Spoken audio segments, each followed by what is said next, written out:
Colby, thanks for being here, man. Happy to be here. This is exciting. Yep. What we're gonna do is we're gonna get you to go through your life from your earliest moments that you can remember all the way through to present time now. So we're very interested to hear. So go ahead, man. What's the earliest memory you remember? So the earliest memory I have is somewhat of a negative memory. I don't actually remember how old I was, but it's not in like a real bad way. It's just I think maybe negativity sticks a bit more when you're a kid. So it was me and my twin brother Brody and my older sister Jakota. We were down at our nan and pop's house who live in Sanctuary Point. And I remember we were playing in the living room and then nan or pop said something about police. And I remember running out onto the veranda and then we saw the police wagon there. And they said they were after Tony, who was our stepdad at the time. And then so like I said, I was so young. I don't remember if he was there or if he wasn't there. I think he may have been there because I'm fairly sure that was the last time we saw him. And then that whole scenario played out, and it turns out he got taken away for some drug charges and things like that. And then we didn't see him again because we got told he had a heart attack when he was in prison. But turns out he actually killed himself. But we were obviously far too young to understand anything like that. So the parents that just told us that was how the situation played out. As for what age I can't really say. It would be before I was 5, but like I said, anything before 5 is pretty sort of hazy, I guess, just being a kid. Then going on from that, my earliest memory would be probably just some nice, good, fun memories being a kid around 6 or 7 and just it was either down the coast because my parents split up when we were young, so we would do like 2 weeks at home, and then every second weekend would go down the coast. So it was either if it was up here, it was just me and Brody playing in our backyard on a trampoline, doing backyard wrestling or throwing things at our sister or things like that. Or it would be at our nan and pop's house where our real mum lived at the time with them. We were hanging out with them, would go to the beaches and things like that. So all of that stuff was I was super grateful for to have that stuff access to me as a kid. Because sometimes you see people have split families from a young age, and there can be a lot of conflict in that in between, which there was beforehand when before we were born, I should say, or just as we were too young to sort of remember. There was, but then as we grew up, it got better. Down the line, it got worse, which obviously I can speak about later when I get to that point. And then for my sport and stuff, I think the earliest memory would have been same age around the 6 or 7. I was playing for the local team, Wingdang Pelicans, and I remember I used to just be not a bad kid at sport, but I used to just be so disinterested. Like I don't remember it too well, but Dad used to say it's just around like playing on the field, like picking grass and dumb shit like that. Like just probably trying to lick goalposts and just no real interest in the actual sport. And then well, that was good because it sort of taught me and my brother to that camaraderie of a team sports and that. And as we were doing that, our dad introduced us to amateur wrestling. Once they wear the tights at the local PCYC because dad used to be an amateur wrestler and then he did like the pro wrestling, so the WWE, but just for like Australian circuit of it sort of thing.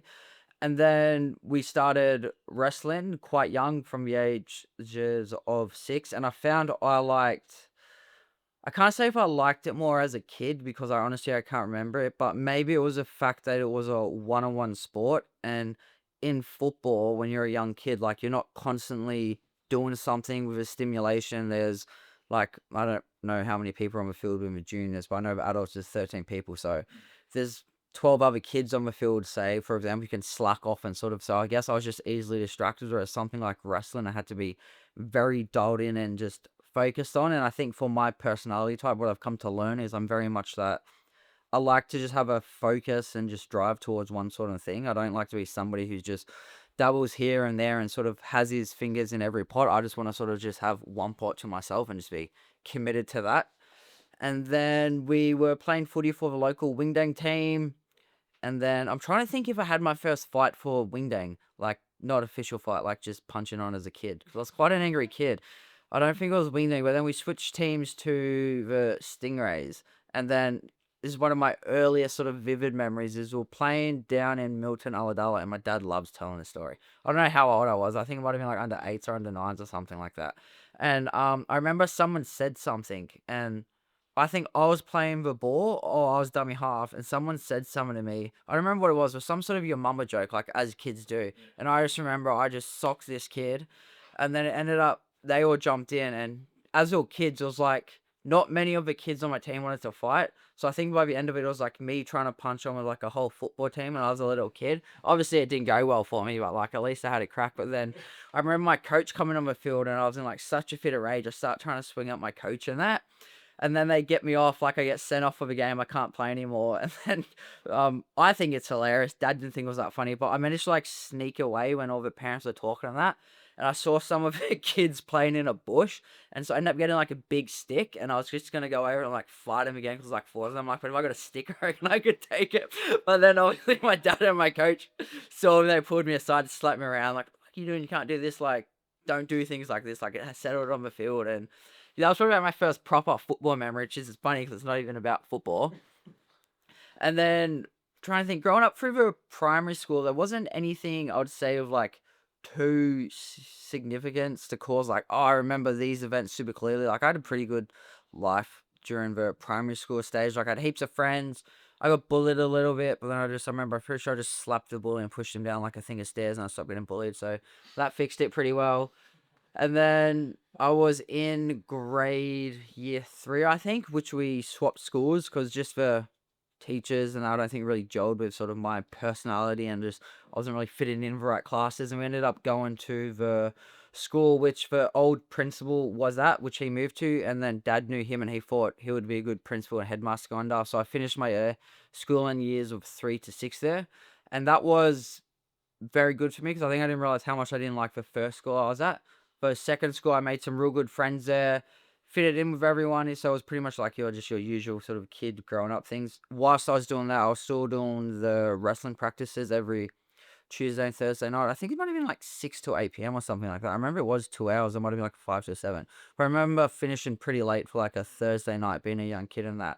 Then I was doing the football Monday and Wednesday, sometimes Friday during the week. So it was just constant activity growing up. Then it would be the football game on the Saturday, and then I think it was maybe the first Sunday of every month we'll do a wrestling competition, and we'd go around to the local PCYC. So it would be in Lake Aurora, but then we'll go up to Sydney. We'll go to like Hornsby. Went to Mount Druitt once, which was if you know about Mount Druitt, you can imagine what the PCYC was like for like a 10-year-old to see. I remember we went to a Macca's there actually, and we got Macca's after the win, and then they handed back my mum like a $10 note or something for a drive through, and it just had like a massive hole in the middle of this. And I was like, oh, that's okay, that's random. Mum's like, this is Mount Druitt, and that part sticks in my head. I remember that about Mount Druitt, that you get broken note money given back to you from the local Macca's.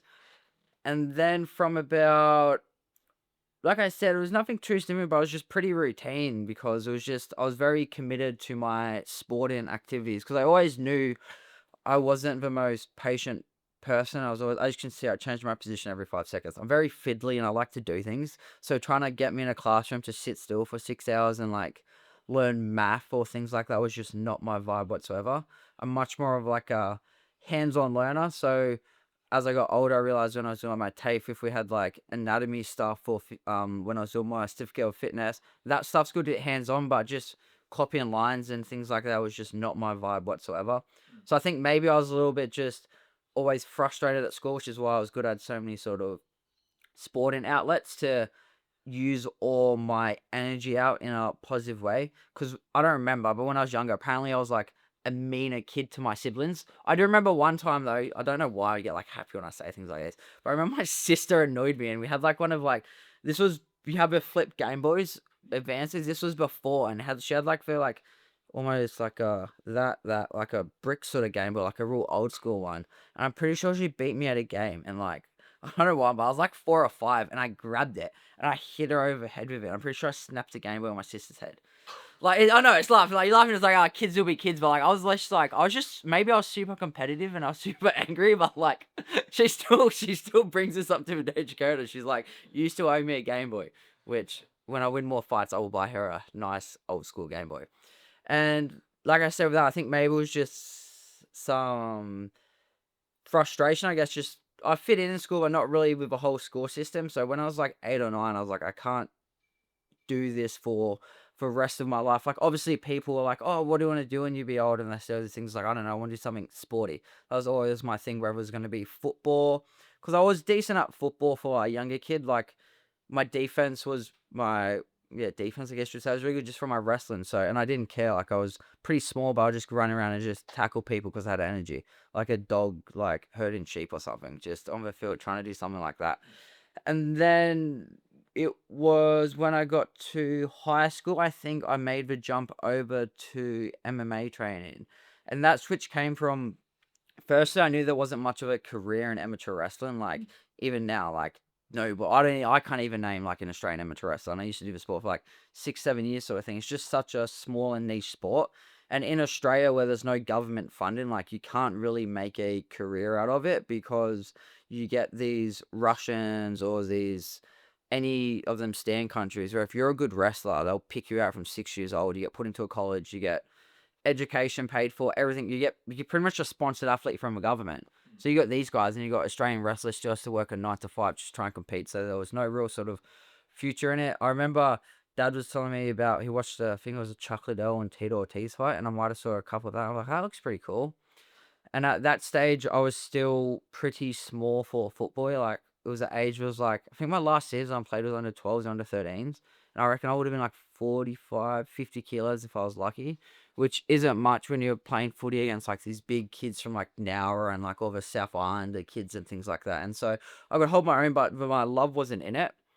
Oh, yeah, going back, my love also wasn't in it because I was super competitive. So I always wanted to be on the winning team. And I remember I think my nickname was Schizo, because like as a kid, because I was just so competitive, and like I didn't care who you were. Like, I was way too competitive for like a 10-year-old kid. Because I remember there were times like I played center position. I was center, winger here, and then we would say they'd get an overlap with 4 and 2, would miss a tackle, they'd go in for a try, and like they're like, and I'm like, I'm spraying for like other teammates. I'm like swearing, I'm like, what are you doing letting these effing people come in? Like, it's my like this happened because of you. And they're like, well, we'll just settle down. It's like a game. Like, I was like angry, like I'd cry if I lost and things like that. Guy, I think I was just like so hyper competitive, and I just wanted to win so badly, which is why I sort of fell out of love with the football. Because obviously kids aren't going to be this level of competitive, but in wrestling it wasn't much. But I was like winning all my state titles, I won nationals and things like that. And then I was coming, like, I'd win nationals and I'd have to play footy the next week, and like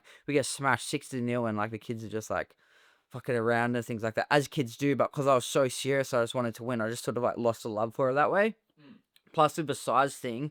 And then I sort of fell out of love with wrestling, like I said, just because I was doing it for so long and didn't see much of a career. And then my twin Brody, he actually started up at Joe's gym before me. So I went there for a bit and trained, but I was like, oh, I just more want to stick to my wrestling. Brody did Joe's kids program. I think he's got to like a yellow belt or something like that. And then Dad was like, well, he didn't, but he was like, you can quit wrestling that, but why don't you go have a go at Joe's and see what you think of that? And then I just walked in, and then I think I was 12 or 13, and just like instantly stuck with me. I just remember I walked into the church building and I was like, this is cool. My earliest memory of the gym's actually pretty cool, because I remember the gym layout's different now, but we used to walk into the right side of the gym through the left door. Waiting room there, cage used to be there, matted. Waiting room, then the big area there. And I remember there was a guy, Sebastian Perez, I think his name was. He introduced me and Brody to Volk because he knew I was through grappling a bit. And then I remember I was talking to Volk. It might not have been that same day, but it was fairly similar when I started. And I was like, oh, so he fight, like, how you going? He's like, oh, it's going good. I've got a tough fight my opponent pulled out. Now I'm fighting like the number one pound for pound guy, Corey Nelson, in the country. I was like, oh, cool. Like, not really knowing what that meant, but like, you hear number one, like, that's pretty impressive. But so Volk ended up obviously losing that fight. That was his first professional loss, up at 77. And then I was just purely doing the grappling with Joe, doing the jiu-jitsu, because I came over from wrestling. I was like, striking's cool, but I want to sort of see what I can do with this grappling scene of things. And then my first grappling comp, Dad drove me all the way to Newcastle, and I remember it sounds mean, but I was grappling this little ginger kid. And I don't know why it sounds mean, but it was true if he was a little ginger. And then we had like a competitive match for a minute, And then from wrestling, I'm like, I'm just gonna wrestle and take him out. So then I picked him up and I slammed him. I remember Joe saying he was on the it's like 4 mats. He was on the far right mat and he heard a slam and everybody heard the slam.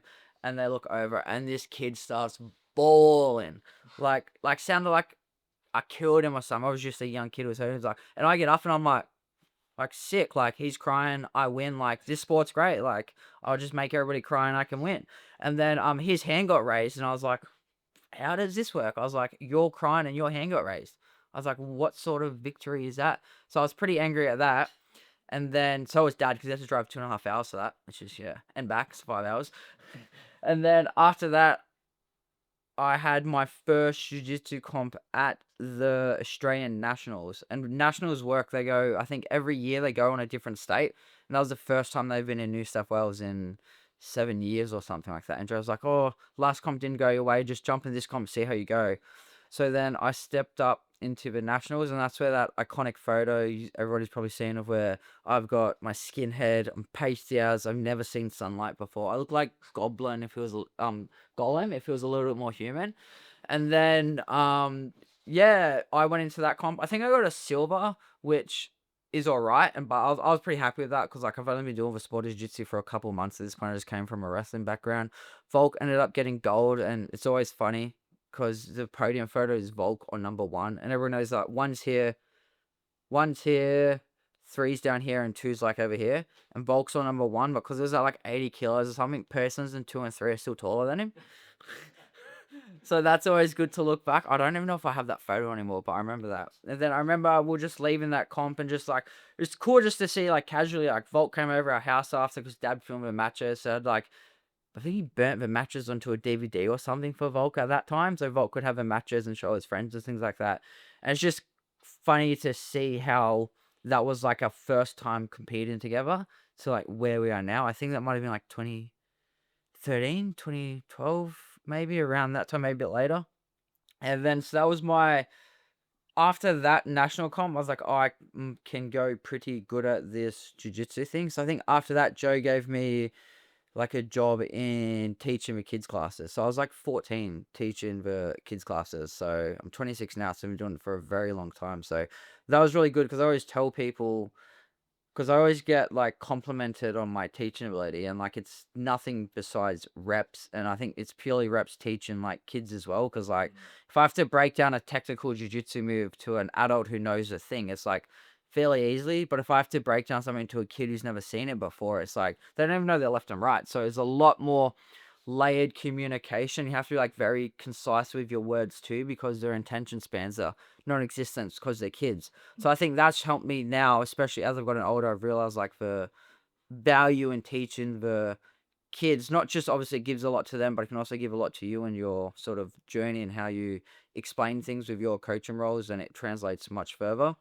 So I was around 13, 14 doing my teaching, just sticking at the gym. Like my routine was pretty much I'd wake up, ride my bike to school, come home from school, train from teach from 4 till 5, train from 5 till 7, like 5 days a week. Then I do some of the sparring sessions on Saturday. So it was a pretty sort of standard version of living of like a kid through high school. Obviously, you have the things with bullies and things like that. Like me and my brother used to get bullied a bit, but it was nothing like too crazy. It was more just, I guess, looking back, it's more just like kids being kids and that sort of thing. It was nothing ever too hectic. School I went to was pretty alright. I would say alright actually.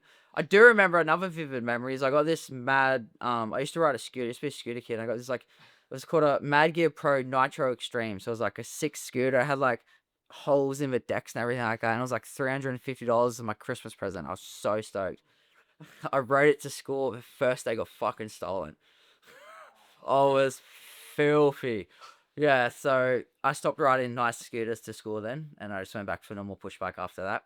But yeah, so I was just pretty much I rode scooters a bit, nothing to like any good level, but like it was like I'd do the training. Then Saturday, my dad and his mate Matt, they would go normally watch for football down at Jamboree, and they had a skate park right there. So I asked dad and his mates to watch some footy. Me, Brody, a couple of other mates were just riding scooters around doing all that sort of things. Whilst I say that, there was a fun time. I forget how old we were, but we went to a monster skate park in Sydney. And mind you, like we rode scooters, we weren't great. We did like a towel and a bar spin, that was it. And then Monster has like this fairly decent half pipe ramp. And I remember Brody had like his first Red Bull ever, like first time having caffeine in his life, and he's like, I can do anything. I'm like, go off that half pipe and drop in.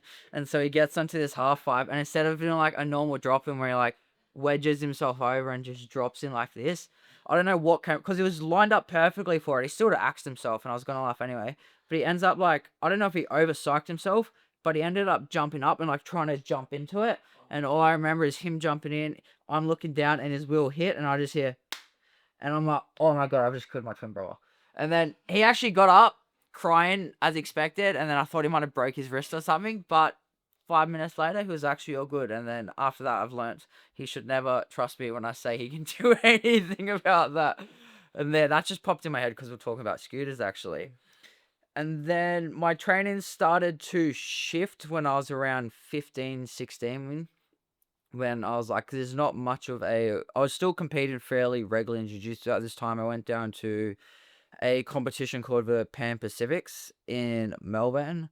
I did that as a blue belt, and I won gold in that for the first year, and I think I got second in Nogi, which is funny enough that me and Cody Haddon, who also fights in UFC now, Perth local boy, we actually competed each other at the Pan Packs. And I say it's funny now because we always get compared to each other because we look very similar. So just lately when he pulled out of his fight, I had people messaging me like, why are you pulling out of this fight?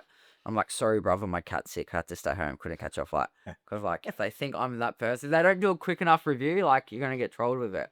And then I remember that was my first year doing the Pan Packs. I did it, but next year I won it again. And then after that, there's still not much of a financial future in jiu-jitsu unless you're at like the very top 1% or you're coaching doing seminars and stuff. But if you're just an athlete, you can't really make a career off that now. And so I thought I'll switch it up. I'll give this MMA thing a crack. So I started doing the striking classes. So how it works, we obviously have 2 classes run at a time. So I thought I'll just do more of the striking classes instead of my usual grappling ones. And then I was pretty much just doing that through 16, 17. And you can fight. It's changed now, but before you couldn't fight until you're 18. So I knew I couldn't fight until I was 18. So I was more just almost prepping myself whilst having fun still growing up. I guess in a sense, that age can be hard for some people because you have that sort of fork in the road where it's like, oh, you're young, you start to discover drinking, like party drugs, every sort of teenager does in that.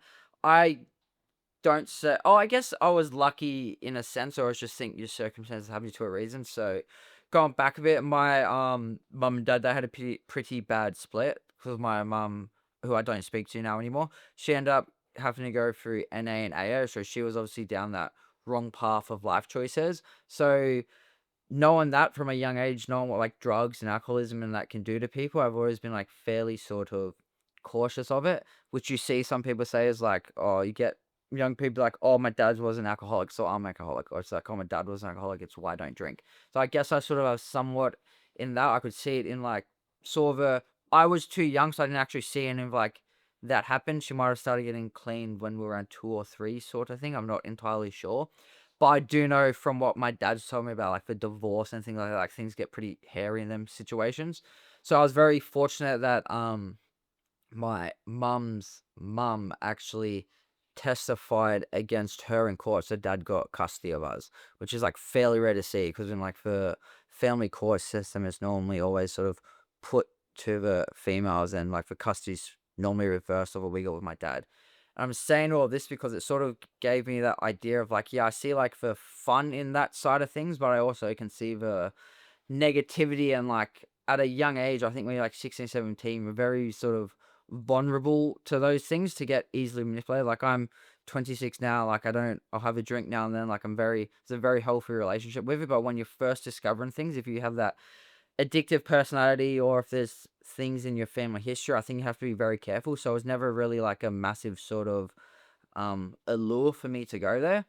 And then so I did do the things like go to like your house parties and that were nothing crazy. Like I would go out on Friday night to be social, but I was never drinking or anything like that. So it never really felt like much of a sacrifice. Like, oh, I'll just go drinking Friday night and then I'll just skip training on Saturday. It was always like my priorities were always pretty straight on with that sort of thing. So it's never felt like much of a burden. So as much as it was routine in that going through like the later teens, 16, 17, 18s, it was still very much like I had my fun and enjoyment, but I just did in like a much more, I guess, like reasonable and smart way compared to how most people did, which was also because I was surrounded by a lot of good people. So when I'm 18, I've been over gym for 5 or 6 years now. So I've been seeing Volk, what sort of he's come up with. I had some good older dudes around me, like Matty Warren, Ryan Hughes. They don't train anymore, but I was into bodyboarding around that age as well. So it was like, all right, I could go train Saturday and then would go down the coast and bodyboard, or I'd get picked up at 5 a.m. on a Sunday morning, we'll go bodyboarding for a couple of hours. So it had like these positive things to do so that allure was never there to try and just go out and get wasted, which I think is like valuable for everybody. But for me, where I was at in my life then, I was like, probably wouldn't have been like maybe more of a slippery slope. So I just thought I'd just stay away sort of thing. And then, so we'll come into my first fight, which happened when I was 18. So I was still in high school for this.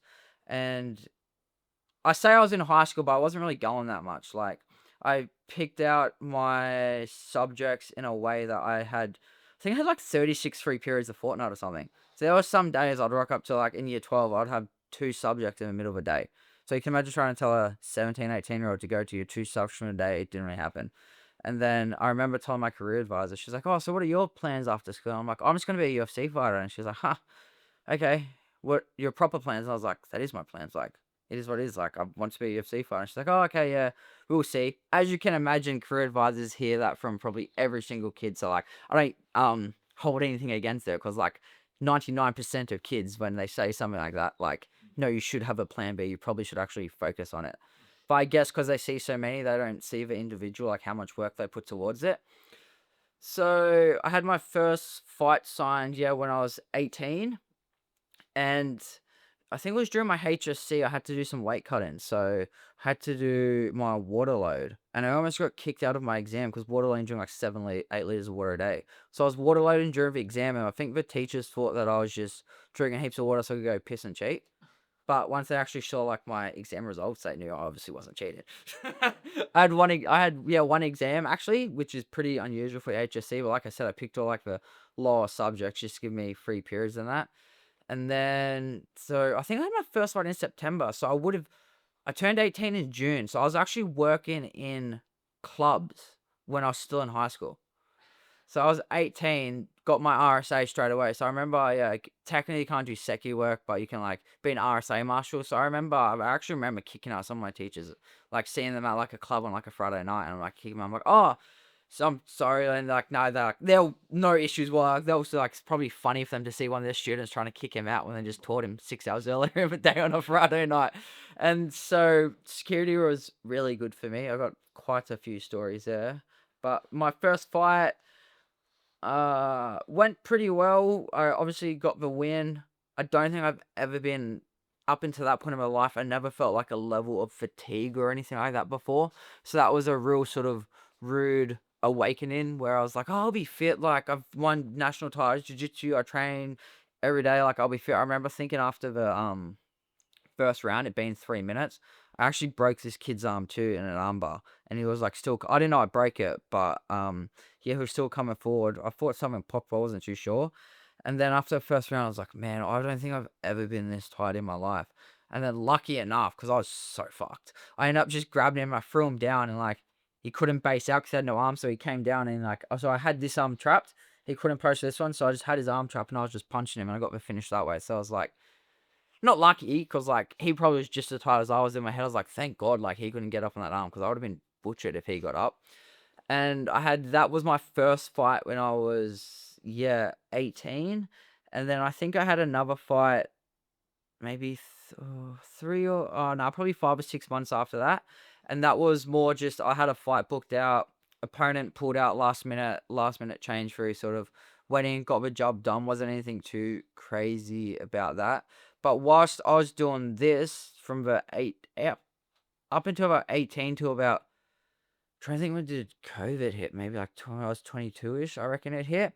saying that because that changed for the security industry obviously for a long time. So I got my security license and I was working security 4 nights a week. So like I don't know how I do it. Like just thinking about it makes me tired. So I used to train Monday morning 9:30 or 10:30, and then Monday night like 5, teach your kids 4 till 5, then train 5 till 7. That was Monday, Tuesday, Wednesday. But then Wednesday night I start my night shifts of the week.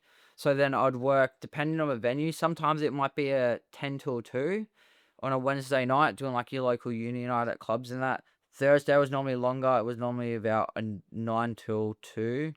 But then I got put onto some Friday gigs. So I was doing hours of around, I think 7. I'd start at one bar, they would close at midnight. Then I'd go from that bar to another bar and I'd work there till close till 4 a.m.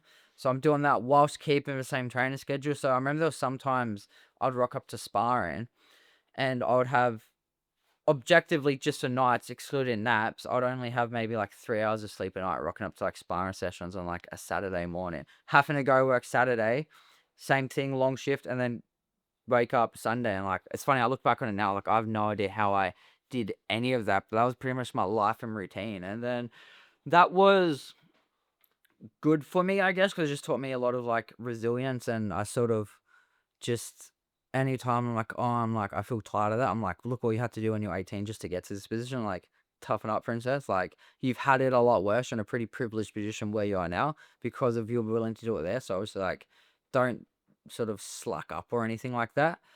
And then I had my third amateur fight against a guy called Chris Ujulowski, and that was probably the first fight with me, which had a little bit of like, not really beef or rivalry, but there was like a bit of hype. Like he was, so I remember I went to, I think I might have went to field day the day before we sparred. So like I had a biggish day at a festival and wasn't anything too crazy, but like I probably shouldn't have been sparring the next day sort of thing. And then he rocked up to sparring and he like pieced me up and I'm like, oh, whatever, like I probably shouldn't even be training. And then I didn't think anything of it. And then like a month later, he actually asked to fight me on his coach's show called Super Fight. And I was like, oh, lol, like he probably just thinks I'm shit because I was hungover as. So I was like, I'll fight him. Joe's like, sure. I'm like, yeah, trust me, I'll fight him. I got it. And then so funny enough, he was like my first time with a bit of like Instagram beef. Like he was posting things on Instagram. He's like September 7th or some shit. Like it's all over for you, bitch, and things like that. It was like just little things like that. Like I was trying to get in my head or anything like that. And then that was my first time having to actually cut weight for a fight because I was normally pretty little. When I say cut weight, I might have to sweat out like a kilo or something. And then funny-ish story, I was at the sauna with Volk actually. I was cutting weight, and I had no idea like how cutting weight of that, and like so I'm only losing like a kilo of water, so it's not that much. But when you're weight cutting in a pretty depleted state, and I remember I was like, this is easy, and I got up too fast. I'm like, I go to the sauna, and all I remember is like this yellow like coming over like from my eyes, and then it was black. I come up, I'm like, why are you looking at me like that, Volk? And he's like, you just passed out, and I was like, oh shit. He's like, how do you feel? I was like, fine. I'm like, I think I just stood up too quick. And that was like my first experience of like maybe like what happens with the weight cut where you can sort of have them things that sort of opened my, like I felt fine. It wasn't anything bad. I'm like, oh okay, maybe because I was pretty sort of juvenile with it. I'm like, oh, it is what it is, but you have to be a little bit more careful with these situations. And then so that happened that morning. I was on the drive up. I think my mate Mitch actually was driving me up, or maybe he came up there.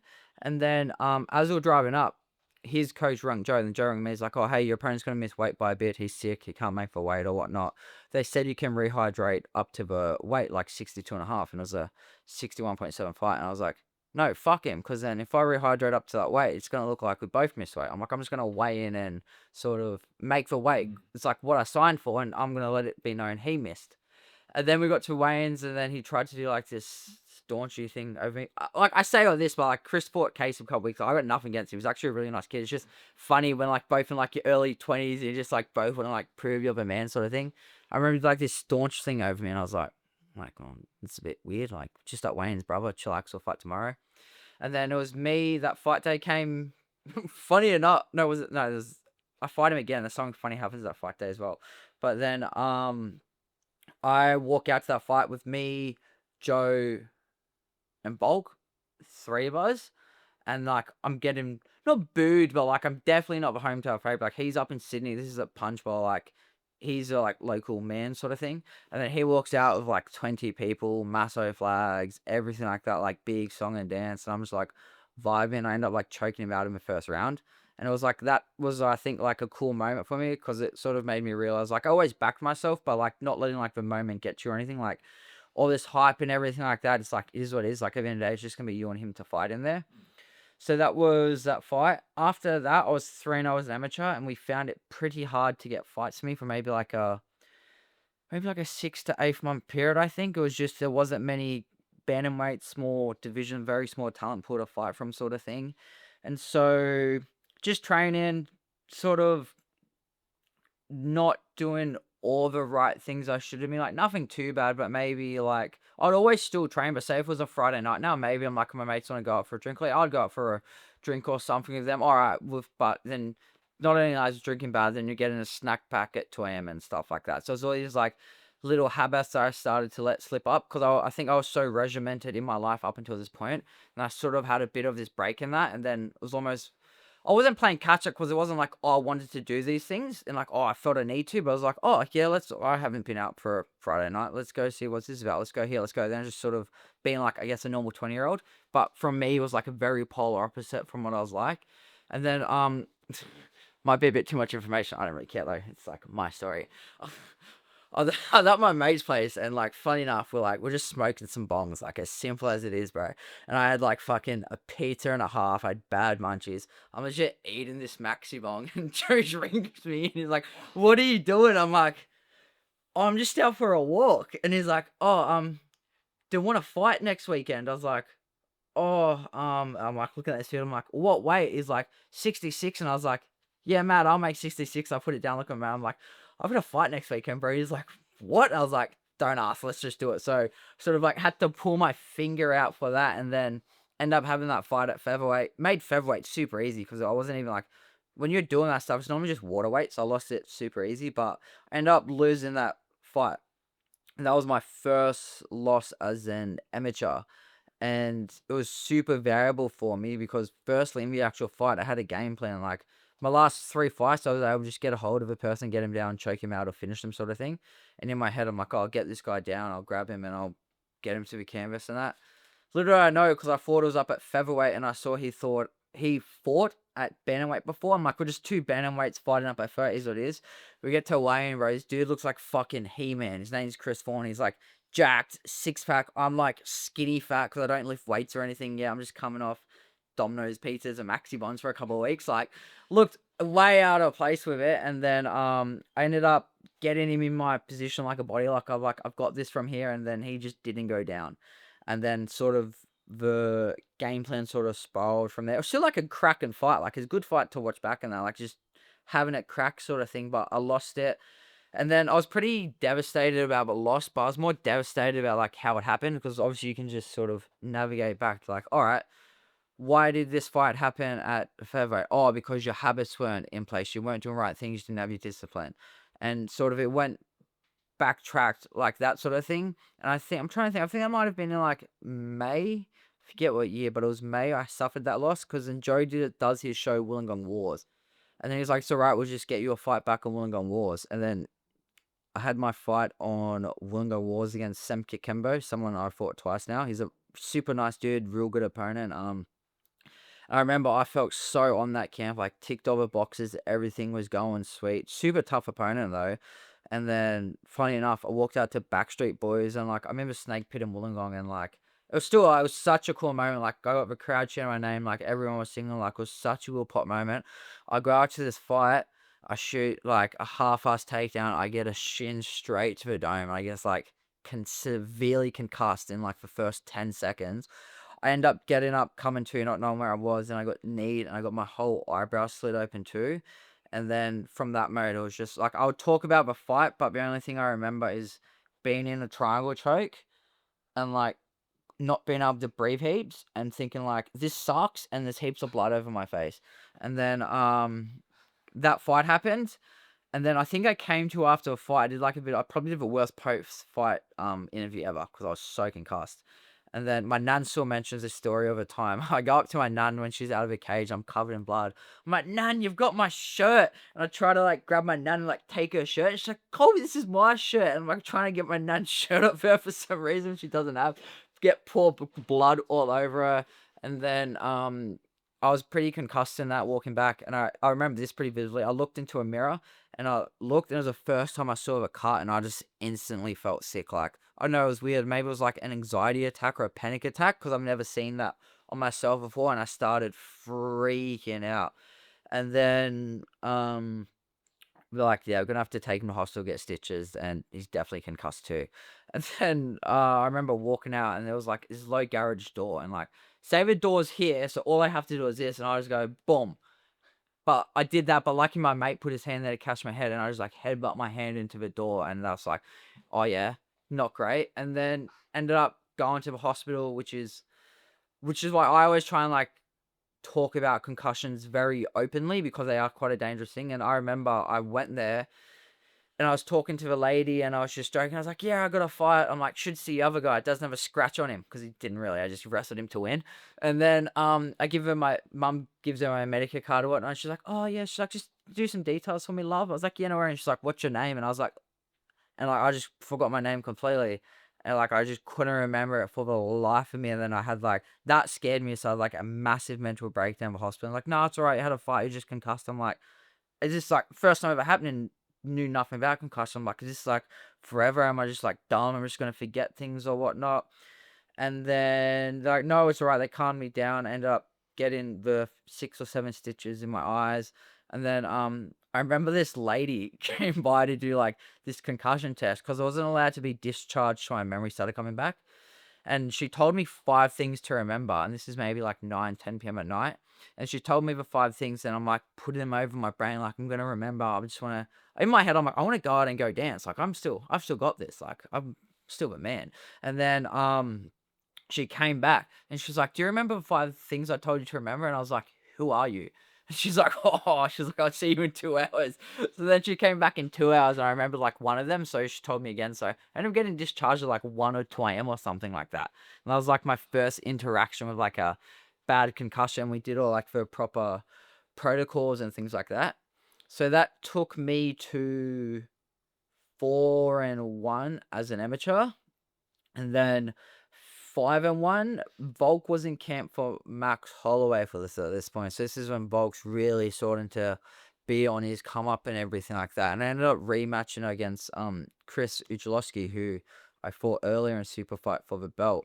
And we had a pretty banging fight. He was probably up the first 2 rounds, to be honest, but I ended up managing to get him down in the 3rd round, securing a choke, and that was my first title victory. So that was a super cool moment. Like, he's got photos like me, Volk, and Joe just like chin to chin, just grinning, just happy as with it sort of thing. And then that took me to 5-1, and I think I was about 20 at that point.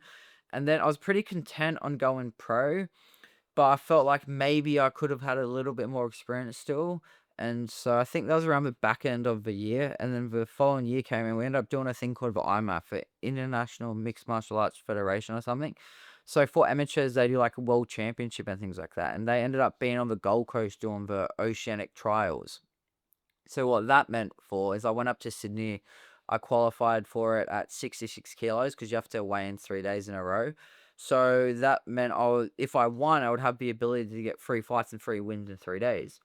So I did my first Thailand trip to that for 2 weeks. That was like 19 years old, never really been outside of New South Wales and Melbourne, to go on a plane by yourself going to Thailand. So that was quite the eye-opening shift. Like, I guess I was unprepared for that, I guess, level of just like public poverty and just hygiene. I remember getting off a plane and then walking once I got to Phuket and just even hearing like the live wires running, the water, the housing states and things like that. And then I remember where I think it might have been called the Blue or something hotel.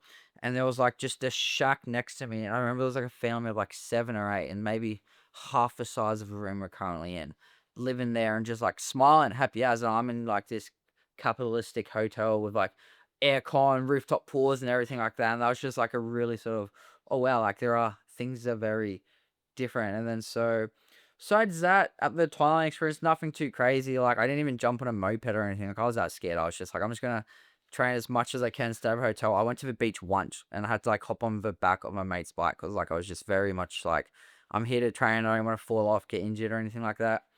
Came back, and then came the IMAFs on the Gold Coast. And so how it worked, there was how many of us there were? There was a few of us because I had the 3 fights. And so how it works, it goes for a point system. And because I never done this competition before, I ended up getting put in first, like say first round, like two, two, two, two, two, like this. So it was 2, 4, 6, I think 7 of us actually, or maybe 9. So me and this dude, I think his name was Ali, and he came second at the Worlds last year. So how it works, it goes off seed. So he was like top seed and I was bottom seed. So they obviously put me against him, and then that fight came about, and then I won that via third round TKO. And I think for an amateur, that was like a real big coming out party for me because this dude was meant to be like, oh, Ali's just going to go to Oz, smoke everyone, and then qualified for the Worlds that way and come back and maybe win the Worlds. And yeah, I took him out in the third round pretty convincingly. Then after that, I fought a fellow Australian, and I got stitched up slightly, which is, I actually thought it was going to happen. I was telling myself, because there was an odd number, one person got a bye. So I fought the number 1 seed, and then I fought the dude with a bye the next day. So I had this like 3 round war-ish, and then because you had same day weigh-ins, I think we weighed in at 6 a.m. or something like that. So my strategy for that was I would weigh in, I would eat and drink before my fight, whatever I wanted. Then after that, I'd eat or drink to about 3 p.m. Then I'd cut all fluid and food, and whatever I'd have to lose that night, I'd go in the sauna. So I had to made weight the first day, no issues. Had a fight, had to cut weight again, weighed and fought a fresh dude.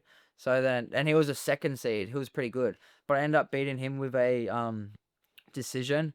By this point, there's a photo of me on my Instagram. It's like I've got a black eye, I've got my hands in ice, and I'm like, sweet, on to the final. And at that point, as soon as I beat that dude, there was like zero doubt in my mind, like I wasn't gonna win gold, purely because I'm like, I just beat someone who didn't have to go through anything that I went through yesterday. It's like this next dude's now been through the exact same thing as me. Like there's no way he's gonna be able to touch me. So confidence was pretty good. I had a pretty big weight cut actually. I was like 69.8 kilos that night. So I had to lose like 3.5 kilos after 2 days of fights and things like that. So I made the weight, everything as you do.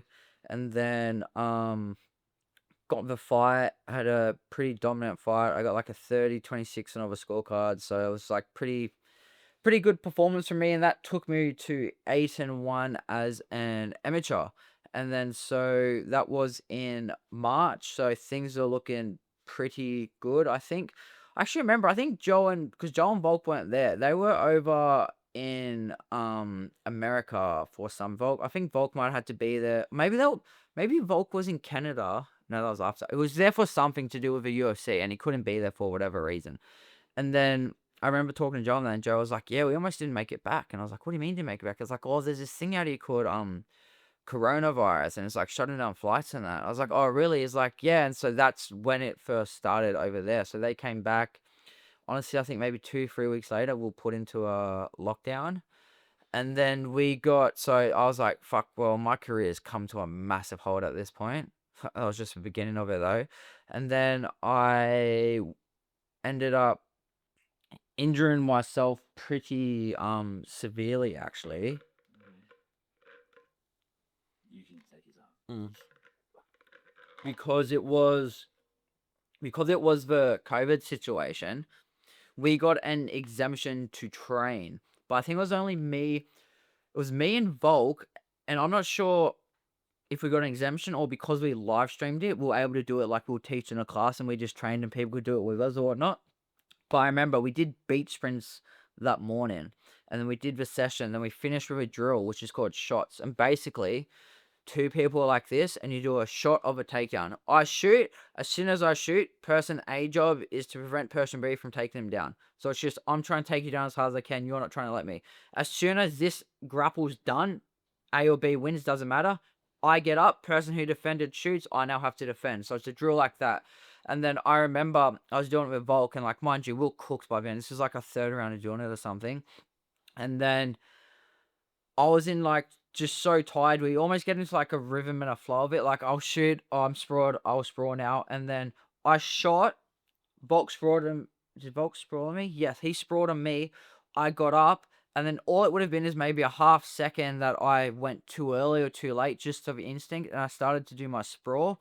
I'm coming down like this, and Volk shoots, and he, instead of hitting me here, he hits me straight at like my neckline, and he just scorpions me back like this, and I end up breaking my back in two places right there on my, I think it was like, not like, when I say break for back, 'cause it's not like the back's broken in half. It was like, I think I've had 2 mil fractured off either side of like my L4 and L5 or something like that.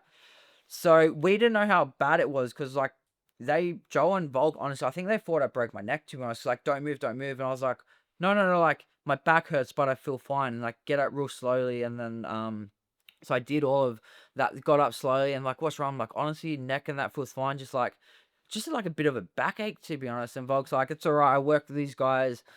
Um, South Coast Health Hub, like they're the best in the business. Like we'll get there to see them. And so I end up getting a MRI done, and like we thought like, all right, he's walking, everything like this is not going to be that bad. And then the MRI results came back, and then Dan Lawson did like, no, you've got like, yeah, you broke your back, you got like 2 severe fractures in your back. And then so that was sort of like a real sort of like down, probably like my first, I wouldn't say depression in my life, but definitely like a rough patch from going on like, oh, I'm now like the best fighter in the Oceanic and Asia region. I've qualified myself to fight at the world championship level if I wanted to. So 2 weeks later, all right, it's shut down. It's shut down, but at least I can still train. Now I can fucking not do anything for X amount of time. So that was pretty rough mentally on me. I did slip back into some, not really like bad habits or that sort of thing. Like most people think it's pretty recreational, but just with how I am, like I'm very sort of not straighty 180, but I'm very like once or twice a year I'll let myself have some fun. Otherwise, I'm just like locked in completely and that sort of thing. But then I remember like pretty clearly it was, I ended up getting pretty, I guess, just addicted to pot during that time. It was, I guess I would justify it to myself, and if I was like, "Oh, I'm injured, I can't really do anything else," but then it was everything else that came with it. So it was like, you would smoke the weed, then you get the munchies and things like that, and it turned into a pretty sort of bad cycle where I did get pretty fat. So not fat in like a bad way, but just fat because like I wasn't living a healthy lifestyle. Like there was like definitely like a eating disorder in there as well, because like when you're at such a high level of training, like right now I'm fit, I eat like 3,500 calories a day, and I stayed lean as, because and you're just so used to this from such a young age and having such a like debilitating injury where that, and then you don't have many sort of coping mechanisms, I guess. Well, at that stage I didn't have any good coping mechanisms, so then it was just like I'd just wake up, I'd like fire up my PC, I'd get high at 8 a.m. in the morning and just eat food and play video games and just rinse and repeat and that sort of thing. I was still going to the gym to do my rehab exercise and things like that, so I still always had, it wasn't like I was just completely shifted, I was still always there, but compared to what I'm like, it was very much like a different version of myself there, sort of thing. Which is, most people probably would like, oh no, that makes sense, it is what it is. But like if I get injured now, like I'm at the gym just as much. Like I'm there, I'm just helping teaching classes. So it's very different from what I was normally like. So that injury ended up healing, and then I sort of can't, nothing, it was no like epiphany moment or anything like that. It was more like I just sort of came out of that with the time as expected, from once the routine and the structure comes back. Like it wasn't like such a problem as, oh, I need an intervention. It was more like, oh, all right, my structure, my routine's back, like it's easy to say no to these things now because I'm back on that focused path. So then I got my pro debut locked in for November, and that was back to 61 kilos, which was going to be a bit of a stretch because I was like 76, 77 kilos at that point, which isn't that crazy now. I know how much like some of these other UFC bantamweights weigh, but for me, that was like the biggest I've ever been in my life. So I ended up working with a good friend of mine now, Geordie, fight dietitian. He does a lot of Volk stuff and that. And then so I ended up making the weight, everything like that, and I went out and I had one of like the best performances of my life. To be honest, like I was super calm, everything went super well. I had my teammate Nelson for. We had a great weekend up on the Gold Coast with that. We both got good wins. I got that fight out of the way. I dropped him, then I choked him out. UFC ANZ actually shared my video, which was like such a sick moment for me. It was like pro debut. They're showing it like have a look at like Volk's teammates finish from this weekend's Eternal. So that was super good for me. It was just like a very sort of almost felt like what happened, like that back half sort of got washed away and I was back to where I got to. Like my first, I guess, little like lot of adversity when I was older. And then we ended up going over to America for Volkanovski versus Ortega. And this is when there were super strict COVID restrictions here in Oz. So our whole training camp, we had to get tested every week, like the PRC, whatever, nasal swabs. You have to stay in our quarantine bubble. Like we weren't allowed to go out and mingle because we got this exemption. We had to follow the rules and that sort of thing. And I remember going to the airport. This is a good story about how like good of a person Volk is too. I remember going to the airport and it was dead. Not a single person there. Like we walked straight up to the thing and there was the three of us flying United to, I think it was Sydney to LA, then LA to Vegas was a route we took. And I remember I was talking to John on that. We had a bit of hassle with the paperwork, as you probably expected, with 3 people being in a whole airport trying to fly to another country, but everything ended up getting sorted pretty sweet. And I remember Volk looked at me and he's like, "Have you ever flown first class before?" And I was like, "No. Fuck do you think? Like, I'm from Marilla, bro. Like, we don't have that." He's like, "How much to upgrade him?" And Chick and Price is like, "Yeah, sweet, upgrade him." And just like that, like, just on a dime, just asked me. I said no. He's like, "Sweet," like, and he just boom up, flying during whenever world shut down, flying first class over to America, just because Volk's like just such a good dude like that. He just wanted like for me to experience something like that, and that was one of like the not necessarily the whole first class thing. Like it is what it is. Like I'll fly whatever, like I'll drive whatever. Like it doesn't fuss. But I was more just like seeing that from somebody you look up to so much and just be so willing and like not even like a hesitation. Like yeah, sweet, hook him up with it sort of thing. I was just like, man, this dude's like such a legend sort of thing. So then we got over to America, which was wild because they were past the sort of first or second wave, whatever they were up to over there, and it was just free for all. So we're coming from where we're getting tested every week, we're locked down, can't see people or anything, can't go, you have to walk outside with a mask, and this is just a free for all. I'm like, oh wow, this is like quite the shock. We end up getting put into a it's how it worked. UFC picked us up. They took us to a hotel, say Hotel A, Hotel B. Hotel A's the public hotel. Once you get a negative test in Hotel A, open to public, you go to Hotel B. Hotel B is locked in with all the athletes, all the coaches. You have to get tested to stay negative to keep it clear so the fights can keep rolling. Because if you popped, if you're not sick, you can't fight. It takes a fighter for card. So we were in A. A was sweet. We got to B. We were there 2 weeks early. Brad Riddell weighed in the Friday night. And it was that Friday night we got called in WhatsApp saying, "Hey, someone in your group's tested for COVID. Go to your rooms." And then about half an hour later, a voice note came through, and they're like, "Yeah, it was Volk, folks. Like, hey, I've actually tested positive for it. They're gonna call my fight. Colby, you've got it as well. Mike, so does Geordie." So then we're in this hotel here, and this is so wild. And it was like crazy. I'm like, fuck, like, what are we gonna do? Because like where we were in Oz at that time, there was not saying it was wrong thing, but there was lots of like fear mongering. Like you see the videos of a bunch of people drop into the street and shit. And I'm like, I knew traveling, like travel insurance didn't cover COVID. Like I was more scared of ringing my mum and telling her because she's like, "I don't want you to. I don't want you to." I'm like, "Mum, I'll be fine. Like it's looked after." And I'm like, "Yeah, mum, it happened." But like obviously they didn't. They weren't angry. They were just very worried and things like that. And so that happened. We got put back into the public hotel. Yeah, questionable about that.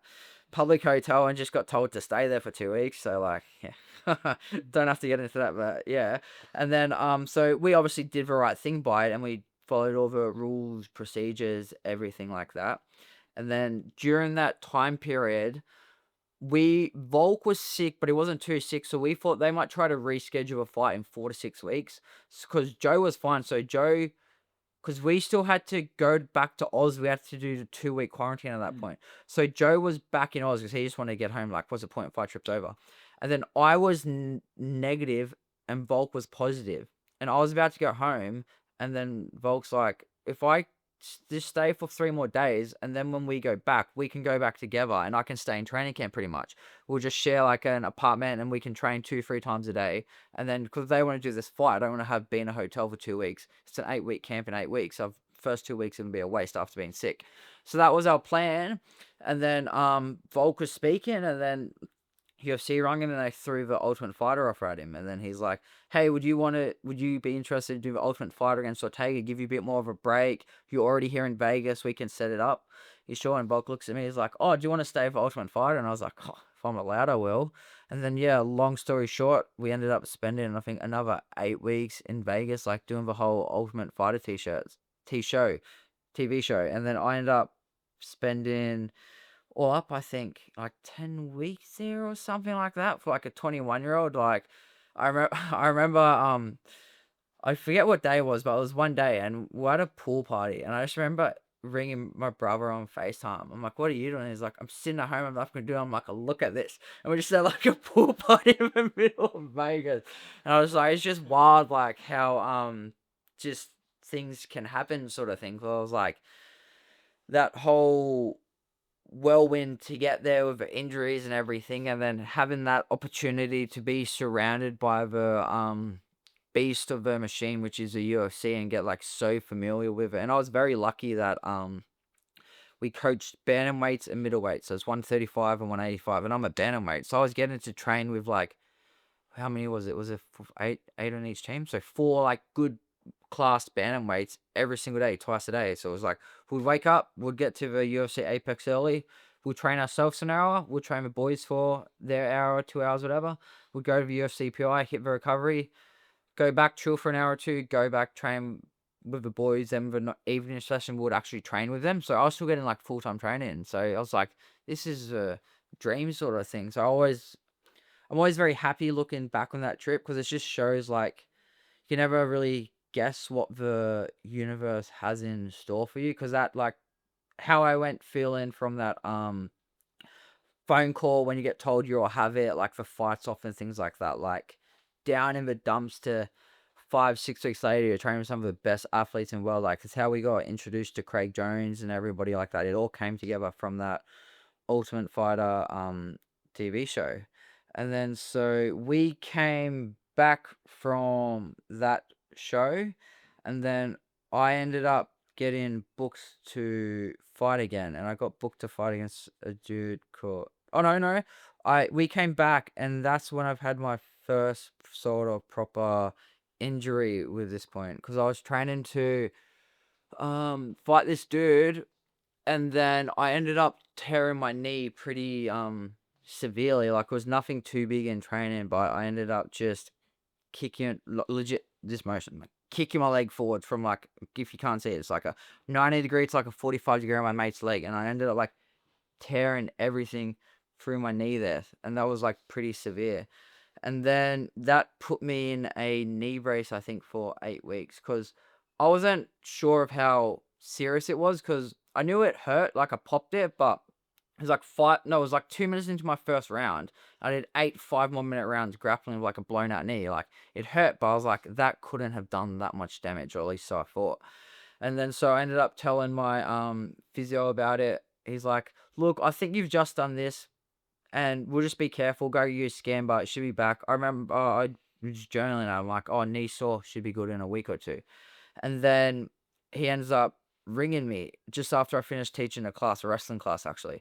And he's like, what you do to your knee? And I was like, I told you. Like, he's like, I don't know. Like, well, whatever you've done, like, you fucked it. Like, it looks like there's a catastrophic injury in there. He's like, yeah. He's like, come in here, I'm gonna put you in a brace.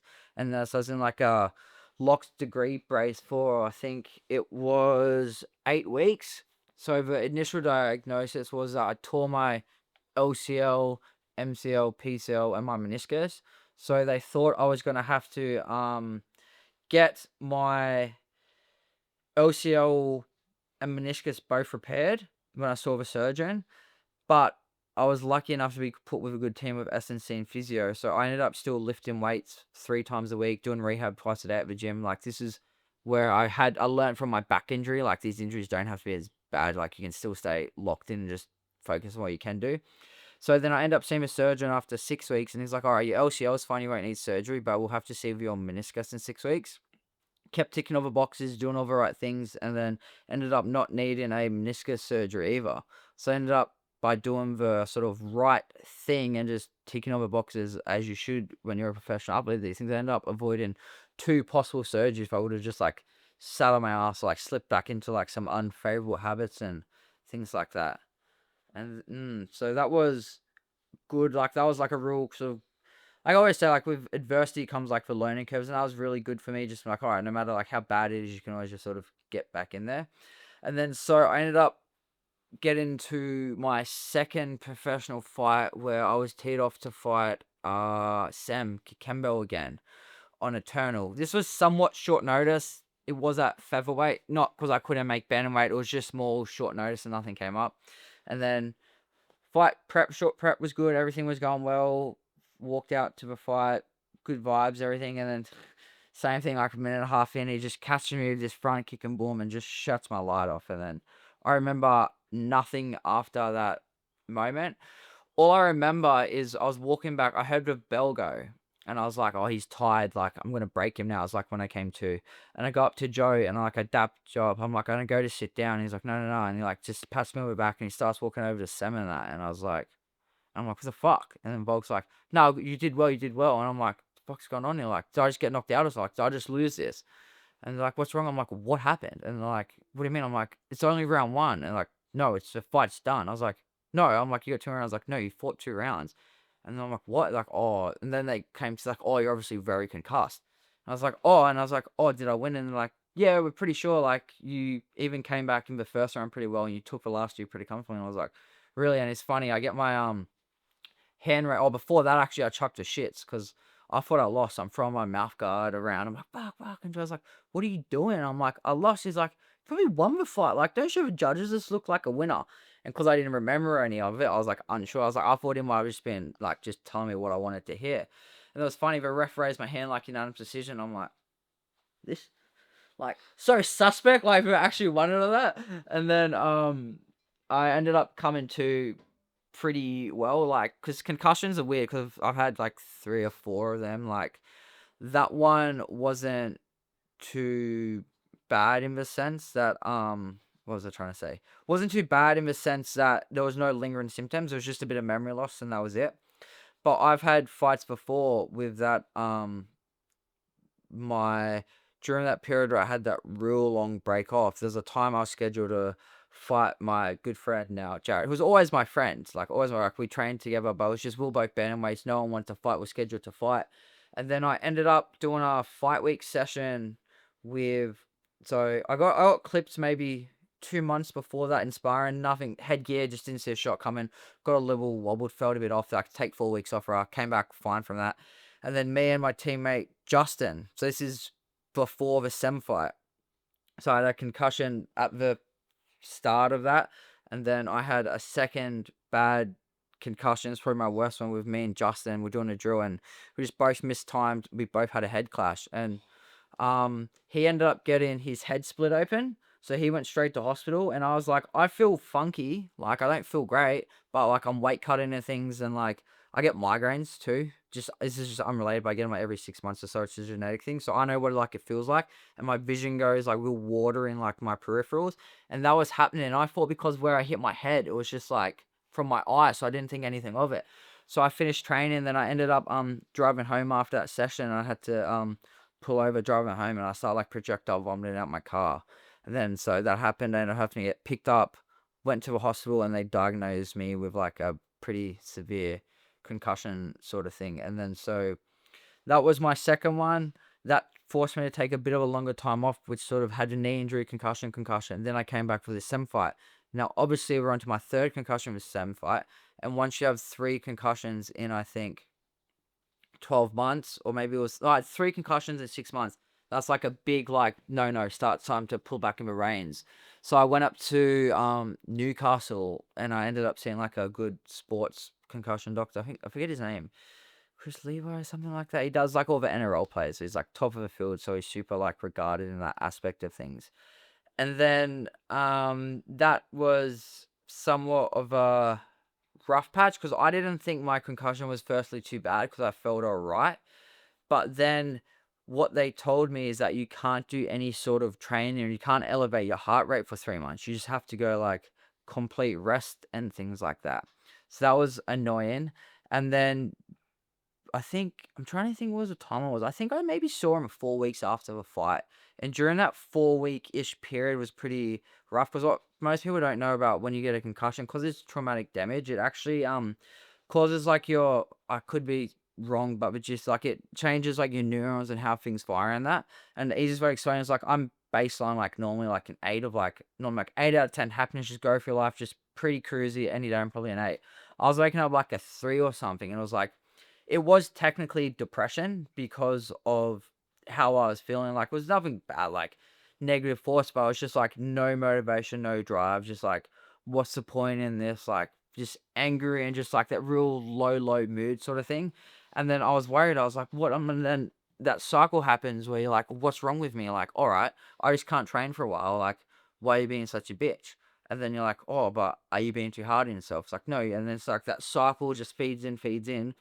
And then so I was actually struggling with that for a couple weeks after the fight.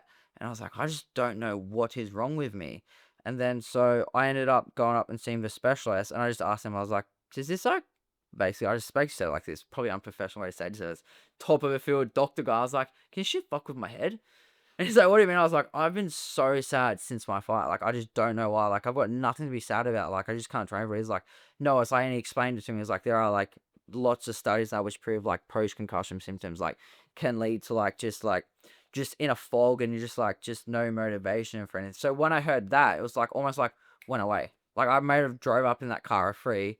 When I was driving back, I was like an 8. I was like, oh, thank God. Like, because I had something to sort of, it's a cause. It wasn't like an internal cause or a problem or something. I'm like, oh, it makes sense with that sort of thing. That's why I'm very open with all this stuff because, like, I'm sure there's going to be many more young Colbys who get bad concussions and they're like, oh, no, you're just being too hard on yourself. I was like, it's something you have to like, take like properly seriously because you can have like them negative side effects and you don't want to obviously to spiral down any worse sort of thing, especially if you're like don't have a good support network around you or anything like that. And then so I ended up doing the right processes of that, ticking all the boxes, coming back from that, and then I ended up having my third professional fight against a guy named Michael Barber, who's a pretty game sort of fighter dude. Like he's good, he's just a veteran, been around the sport for a while. And then I remember it was a Monday of fight camp, and then I did a roll, and I felt my like ribs pop or something, and then I kept training, and like 10 minutes later, I'm like, I'll have to stop. And then I ended up tearing like a bunch of my left intercostal ribs. Like it felt like just a guitar string just went boom, and just like I just popped a bunch of them out or whatever, tore them, whatnot. Super sore injury, and that was coming into my third fight, and that was awesome. So I had my pro debut, 22 months off, tore my ribs, and I was like, I have to fight Michael Barber. Like I can't pull out of this fight. So I just did a modified fight camp. Fight went through, won that fight, all was well and good. So then I fought Michael Barber in February of 2022 or 2023, whenever it was. Now I was scheduled to fight this guy, Emrahan Hokamoglu. Like it's a bit of a character, a personality on like the Australian MMA scene. Like there's a bit of shit talking back and forth. I was like, yeah, sweet, I'm gonna smoke this dude. And as I spoke about, I had previous rib injury. It came, I think, to a week and a half out of a fight, and once you get lean, you get pretty fragile. And I was doing some drilling with Volk, and I ended up in a clinch, and he just did like a light knee, like a vertical knee, like this, but it ended up coming up under my ribs. And all I remember is as his knee went up, I just went, and then as soon as his knee came down, I just felt like my whole rib cage just felt like it just shattered and got pulled apart, and I went straight on the ground, and I was like I'm pretty like I've got a good pain tolerance, and like I was like weeping, and like Joey's never heard me like he thought like my rib punctured my lung or something like that. Like they were, so like everybody stopped like cause like it's never like I've tore like I said I tore my knee, I broke my back, it barely makes sounds, but I was in agony for this, and so that ended up happening. Like nothing was broken. I say thankfully, but sometimes breaks are better because it heals quicker. But I ended up just like tearing the whole left side of my ribs intercostals, just like making a mess of it, sort of thing. And then that was a very long layoff actually, because the ribs just take forever to heal. And I remember that was Saturday. I'm pretty sure Sunday was Mother's Day, and I couldn't even like hug mum on Mother's Day. I was on not bad painkillers like endones or anything. It was just more like I was on ibuprofen, Panadols, and things like that. And I was trying to smash them. Like I can't sleep in bed. And I remember I tried to give mum a hug on Mother's Day. I'm like, I can't hug you. Like my ribs are just so cooked. And for like first couple of weeks there, I would be in my bed, or I'd go downstairs and I'd just have to lay on like a couch, like in our living room. Like I couldn't like do much else besides that. And that took a fair while to heal. That finally came good. Then I got that Emrahan fight didn't happen with me because he ended up fighting some dude, some just flying dude, beat him pretty comfortably, whatever. Kept talking shit, and then he ended up fighting a dude called Michael Manu, and Michael Manu smoked him. I was actually watching a fight, just I was walking to a Theory Von comedy show actually, and I was like, sick. And Brody's like, oh, he won. I was like, Manu. He's like, what does that mean for you? So I'm like, oh, I'm just gonna fight Manu now. So then I end up fighting Manu 13 months after I fought Barber. That was in March of 2024. And this is sort of when I started to get, I guess, my momentum back and everything like that, where I didn't know it was just a mantra, but in my head, I'm like, I'm so fucking over being injured, being everything like this. Like, it's just, I almost went harder, but I went harder and smarter sort of things, like just some positional stuff. Like, I'm still obviously trying as hard as I can to win every round, but sometimes you're just in a compromised position. It's like, it's not worth it. Like, you can just accept you lost this position, go to the next position. And like, not everything has to be 1,000%, because I was just far too injury prone at that point in my career. So I ended up coming back. I fought Manu. I beat him. At that point, there was another bantamweight fight with Cody Haddon. He fought someone on that card, so he won the belt that night. So that set me up for the number one contender fight with him and myself.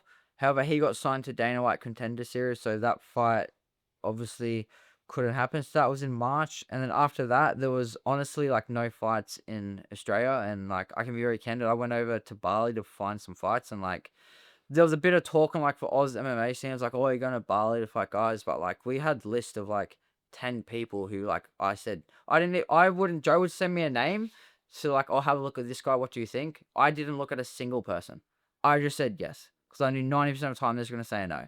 And so like, Joe's sending me all these names, and like, I'm saying yes. So like, honestly, like, there's like 14 and 3 like Russian dudes, like, we'll fight him, and be like, no. And so I end up fighting just some local Indonesian people. Like, nothing, no disrespect to them. Like, they're professional fighters. They have winning records. Like, they're like 10-4 and things like that. But obviously, the level of us versus them isn't there. So I went over there for my first international fight, which I won in September. And then, no, I won in July. July, correct. I won that in July. And then that was in 2024. And this is sort of, I got the win in July, and now this back half, everything sort of really started to take off for me, fall into place. At this point, I had like PRP jump on board. I had some good sponsors. I sort of established myself as a bit as like the number one in the country. I was just waiting for an opportunity to prove it. So then we did a thing where we scheduled a fight for Bali. I was main eventing Chengu Fight Night at Live Super Club, which is just a sick venue to fight in. Like, I love a techno walkout, and like, there's just techno blaring shit. Like, it was so sick. It was like, I love the UFC for what they do, but like, there's no real showmanship to their walkouts. But I'm like, in a nightclub, it's going off. There's like people from me to there always smoking, because you can smoke inside, drunk as, like, end of a night. Like, it was such a sick vibe. So I ended up, yeah, fighting the main event in that. I won that fight, but that fight wasn't that I was lucky to win it, but I ended up getting pretty sick. So long story short, I had 2 staph infections in fight camp in the 8 weeks. Then I landed in Bali with 2 staphs on either side of my calves. So in fight week, I was on antibiotics the whole time to try and get rid of a staph infection. And so that's not good. I ended up getting a migraine the first day in Bali too, so I was throwing up heaps. Like, it was just a shit start to the trip. So I ended up getting through that, making the weight in on you fight Sunday, so I weighed in Saturday around lunchtime there. Started rehydrating, felt alright, guts are a little bit cooked, but I'm like, it's antibiotics, you just cut weight, is what it is. Woke up Sunday morning, and like, without trying to get too grog test, I woke up with the worst. I thought it was just like a gastro or rehydration problem, but I just could not stop just fucking shitting myself. Like, as simple as that sounds, like, which is when you're prepping for a fight 12 hours later, you're meant to main event this card. Like, I kept it to myself, which was a bad idea. I obviously should have told my coaches that, but I was just worried the fight was going to get pulled and that sort of thing.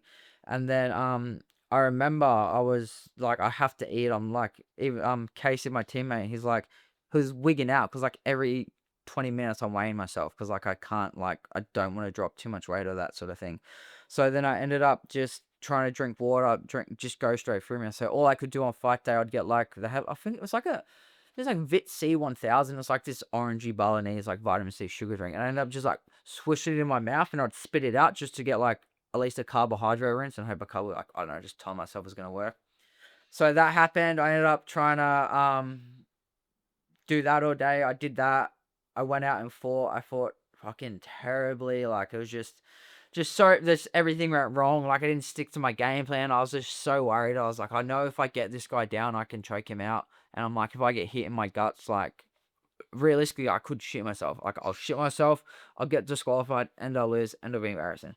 So that's playing on your head when you're trying to fight someone main event in a country, and then it was just not good. So end up getting the win. Like, I don't even like watching that fight back because I was like, that was not a version of myself I ever want to see again due to them circumstances, sort of thing.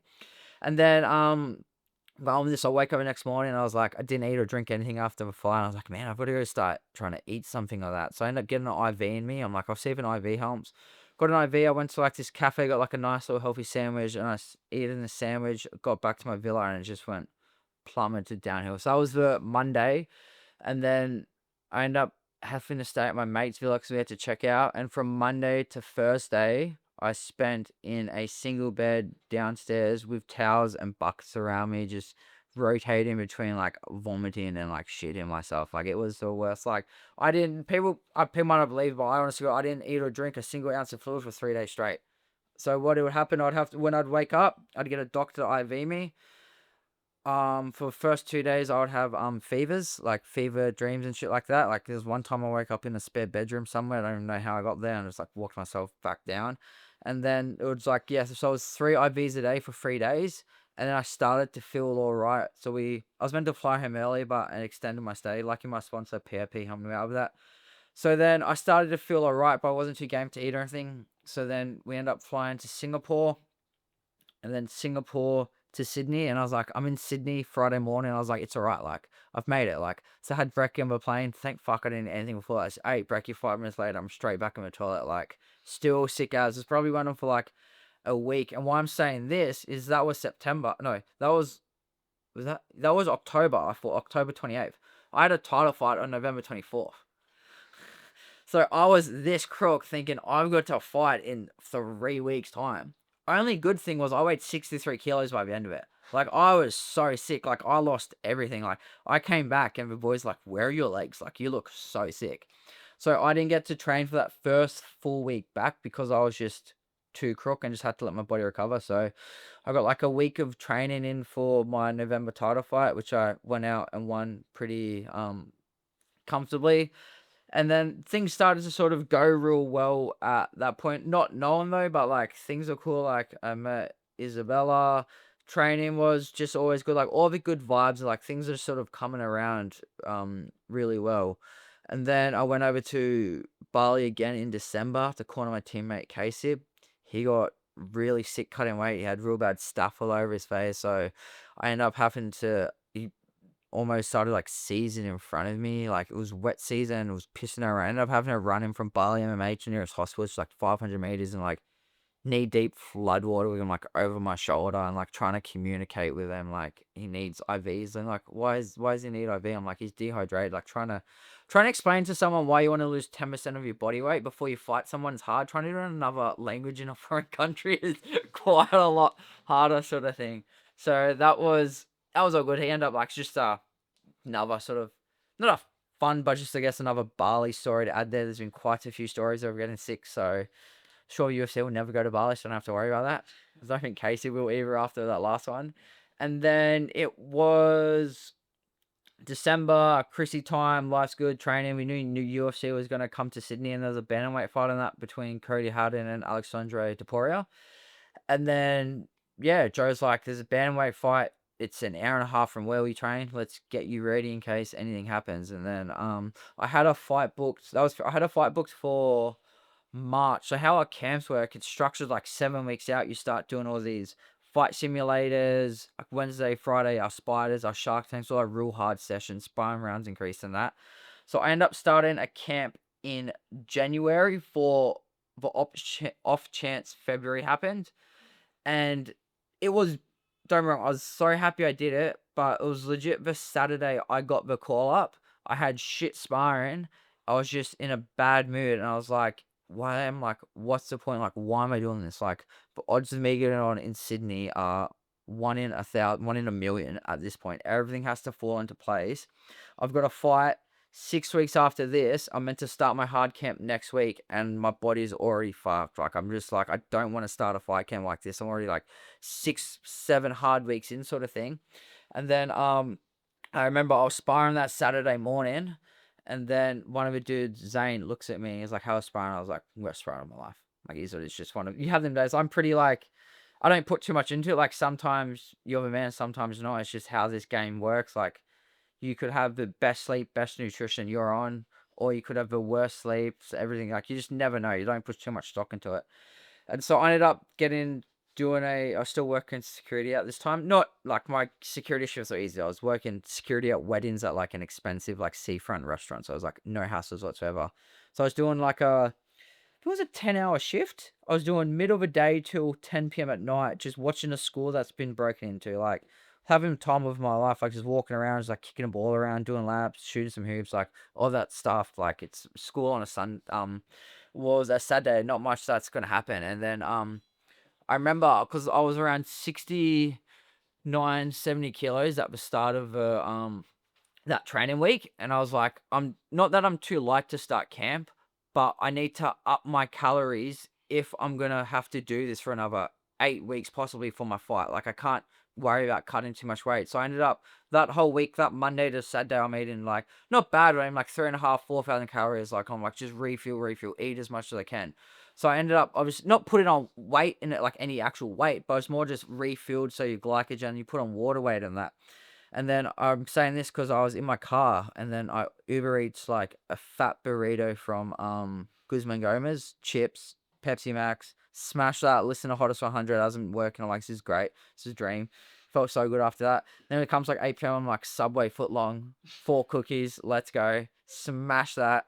And honest to God, maybe 6 minutes after that, I get a message on my phone, message request from Instagram. I'm bored. I'm scrolling for it. I was like, Oren Lucas, if I butchered his name, I'm sorry.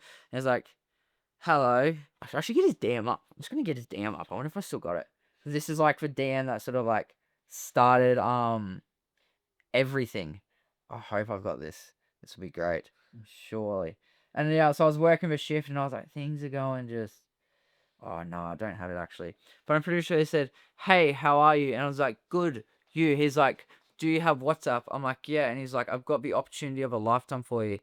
And I click on as soon as I clicked on his profile, saw a photo of Ilya and that, I was like, I know exactly what this is going to be about. He rings me, he's like doing his washing shirtless on FaceTime.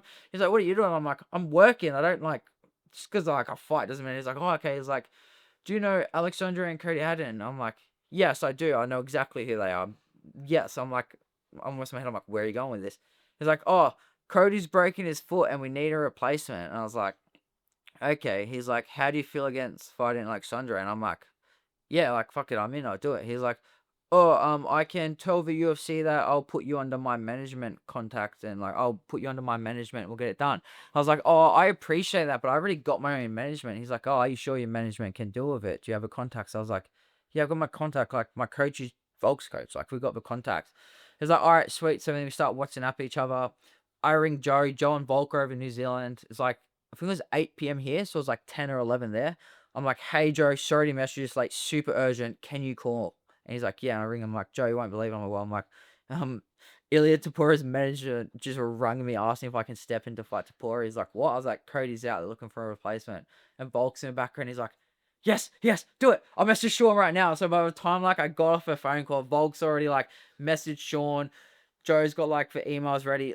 Luckily, during that time for the preparation camp, I got all my medicals done. So every single box was ticked, like MRAs, MRIs, everything was sorted.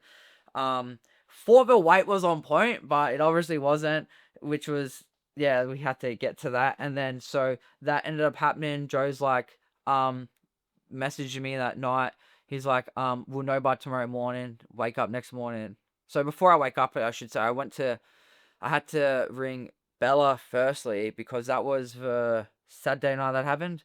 That following weekend, I was meant to drive down to Melbourne, pick her up, and we're going to drive a van back because we're moving into our first place together.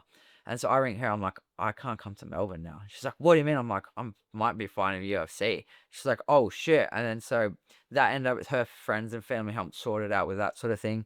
Then I ring mum and dad. I'm like, mum and dad, you just can't say a fucking word. And like, what's wrong? I'm like, just turn the sauna on. I might be fighting in Sydney. And like, no way. So I end up getting home at 10. I end up saunaing for 2 hours because like I just ate 2,500 calories of like in Guzman and Subway, thinking I was going to fight for 8 weeks. And now I've got 12 days to cut this weight. And like, I'm sauntering, I'm sweating. I'm like, oh, I'm still sweating good. I wake up first thing next morning. I go to the gym. Joe messages me. He's like, fight should be on. We'll have confirmation by this afternoon. Things are looking promising. He's like, obviously don't say anything. I was like, sick. I ended up having to go and do a PT that morning too. And I'm doing a PT and I'm like, I'm so not there. I'm like, this is the last thing I want to think about, doing a PT. And I got on a scale and I was like, oh, I'm probably like 66, 67 kilos. Like, probably lost like 3 kilos of sweat last night. Hopped on, I was like 71 and I was like, oh, fuck. I was like, this is gonna be rough. And then I shouldn't have. I probably should have been honest, but I ended up messaging my dietitian the night before and I lied about my weight to him because I worried if he knew how heavy I was over, he wouldn't. He was gonna say, "No, I don't want you to do it." So I just lied about my weight to him. I told him I was 70. I was probably 73 and a half.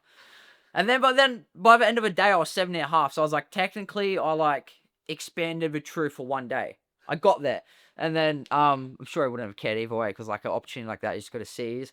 And then, so that just started like the whirlwind, like, and then it was the worst kept secret in the history of UFC secrets. As soon as Cody Haddon pulled out, that got announced. Everybody sort of assumed it was going to be me, sort of thing. That's actually when I had my first sort of run-in with like internet trolls and personalities and that, because he had such a big following. He's like, his brother's Ilya, so obviously he's got that. And then I don't mind it happening to me, but then they started messaging Isabella and things like that because they see like we have photos together, like, oh, your boyfriend's gonna die, rah rah rah, and all this just like just mean like hateful shit there's no need for, sort of thing. I think everybody probably thinks that, to be honest. And then that happened. It was just honestly like the biggest whirlwind of my life. Like, I'm moving into this space here, and all I've got is like nothing except a small TV on the floor and like a pillow on that. Because I moved in on the Friday, and I think Bella didn't come up to maybe the Saturday or the Sunday. And then Friday that happened. I did as much fight prep as I could off Taporia's style, because his last fight was X amount of years ago. He changed it. He changed his style pretty well in the fight, and then I was in my new place for 2 days, and next time I'm in a limo up to, well, not a limo, maybe, I don't know, bus or whatever, up the way to the Hilton in Sydney to start like my fight week prep. And then that was an absolute whirlwind too, because normally debuts are, all right, you'll go fight Contender Series, you'll go fight, you win that, you might get put in an Apex or a card somewhere if you're lucky, and then you're going to sort of build yourself up that way. I went from being like a nobody on the nobody in the global scene, but somebody on the Oz scene, to, oh, this is Volk's teammate who's fighting Taporia's brother. Volk lost to Taporia, and now it's Taporia's brother versus Volk's teammate. Like, this whole narrative just took off. Like, it was one of the most like talked about things on the card. Like, there was so much media attention. I just frothed all of it. Like, I loved every bit of it, and everyone's like, oh, do you think that affected him? I was like, no. I was like, this is exactly what I signed up for. Like, these big moments, because like if I was able to capitalize on that, like my stock would have been up to the moon just off that. And then fight week going smoothly, enjoying it as much as I can, just like being present, taking in, cool to have embedded everything. And then weight cut started. I only started weight cutting maybe 1.5 kg normally heavier than I do, sort of thing. And then I'm pretty strange, I guess, when I cut weight, is like I just like to train my weight off. Like, some people are very much like, oh, they're just sauna and buff, but I did 3 rounds of pads in, like, I go tights, long tight rashi, sweatsuit, trackies, hoodies, beanie, socks, and I'll just make a room hot as I did 3-4 rounds of pads. And I chuck on like my favorite set. It was I Hate Models Boiler Room at the time. I chucked that on my headset and I just go hard on an exercise bike for an hour. Just sweating, just sweating, just sweating. Jumped off the bike, laid down, grinning. I'm like, fuck yeah, like can't believe how easy this cut's gonna be. Totally jinxed it too. And then laid down towers 10 minutes, checked my weight. I think I was like 62 something, 62 and a half, we'll say. May as well, it's close enough. And then I'm like, all right, sweet. Took my melatonin. Remember looking like, I said goodnight to Bella right over. It was like 11:05. I'm like, sweet, I go to sleep. I remember I looked over at 11:15, and from there it was just a downhill. Like I had the worst dry mouth of my life. I didn't get a second of sleep from that point. I end up, Wayne's were at, I think Wayne's might have been at 3. I think 3 p.m. was like an afternoon Wayne because we didn't fight till Sunday. And then ended up going down talking to Joe, and Joe's like, oh, how you feeling? I was like, so like I haven't slept an ounce. Checked my weight. It was 61. No, Wayne 61.7. I was 62.4. So I was like, as shit as I feel, I've got 700 grams to go. Like I lost 2.5 kilos last night. This will be easy. So sweet sweat, layering myself up. This room's hot as, like, we had guys coming in to film and they could film 10 seconds and then they're out because the lenses are fogging. Like, people come in shirts 10 minutes. Like, it's like heaters are set to like 42. This room's hot as. I end up start trying to move. I do like 20 minutes in a sauna blanket, nothing. I do like 20 minutes on my bike, nothing. I like move around. I'm like, I just can't break a sweat for the life of me. I'm like an hour into this and I'm just so dry. Like, I try and chew gum, but it's like, I have got no moisture. So I just like, it's like so gross. And then so I'm worried at that point. I'm like, I don't know if I'm gonna like make the weight. Like I've never had this before where I haven't been able to sweat whatsoever. And then Joe's like, oh, let's do pads or something to try to get you to sweat. So we started doing pads, did pads for like 15 minutes, and like I finally, like I always start to sweat on my chest and my back first, and I felt on my chest and my back and I was like, yes. I was like, as long as I sweat, no matter how hard it is, like I know I can get the weight off. Like it's not that I can't put up with it. It's more if I can't sweat. If my body says, your body says, no, you can't sweat, you can't sweat. There's legit nothing more you can do about that. And as soon as that was all right, and then I ended up getting the weight off. It was tough. It was like the worst weight cut of my life. Like I spent my next on it. Like Bella helped carry me up to my room, and I spent honestly the next 2 hours like naked on the floor of the bathroom floor of a Hilton with like, I put my feet in the cold shower, and like Bella moved me, and then she like moved me, like I was like dead to the world, like I was off it sort of thing. Ended up weighing in, and then everything was super sweet after that. I was drinking fine. All of that was real well. And I think my total loss in the 12 days, I think I did about 12 kilos. Yeah. So about, yeah, 12 kilos in about 12 days was that. But it's probably like 25, no, probably more, like probably for like close to 30 pounds. 25, 30 pounds, yeah, in 12 days. Just had to like, and it was like, as soon as like I got, like, it was never a question, like, I was going to make it, I was like, going to die trying sort of thing.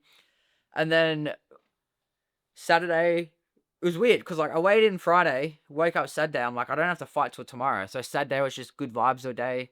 Fight day came, fight or what is it? So it didn't go my way, but it was still one of like my best performances. Like everything fell into place as much as it could have, besides like the actual fight, I guess. But even then, I went out. I fought. I think I held a decent account for myself due to the circumstances. Like couple tactical and strategic errors. Like I feel like I could have won that fight, but like it is what it is. Like it was a great learning experience for me anyway.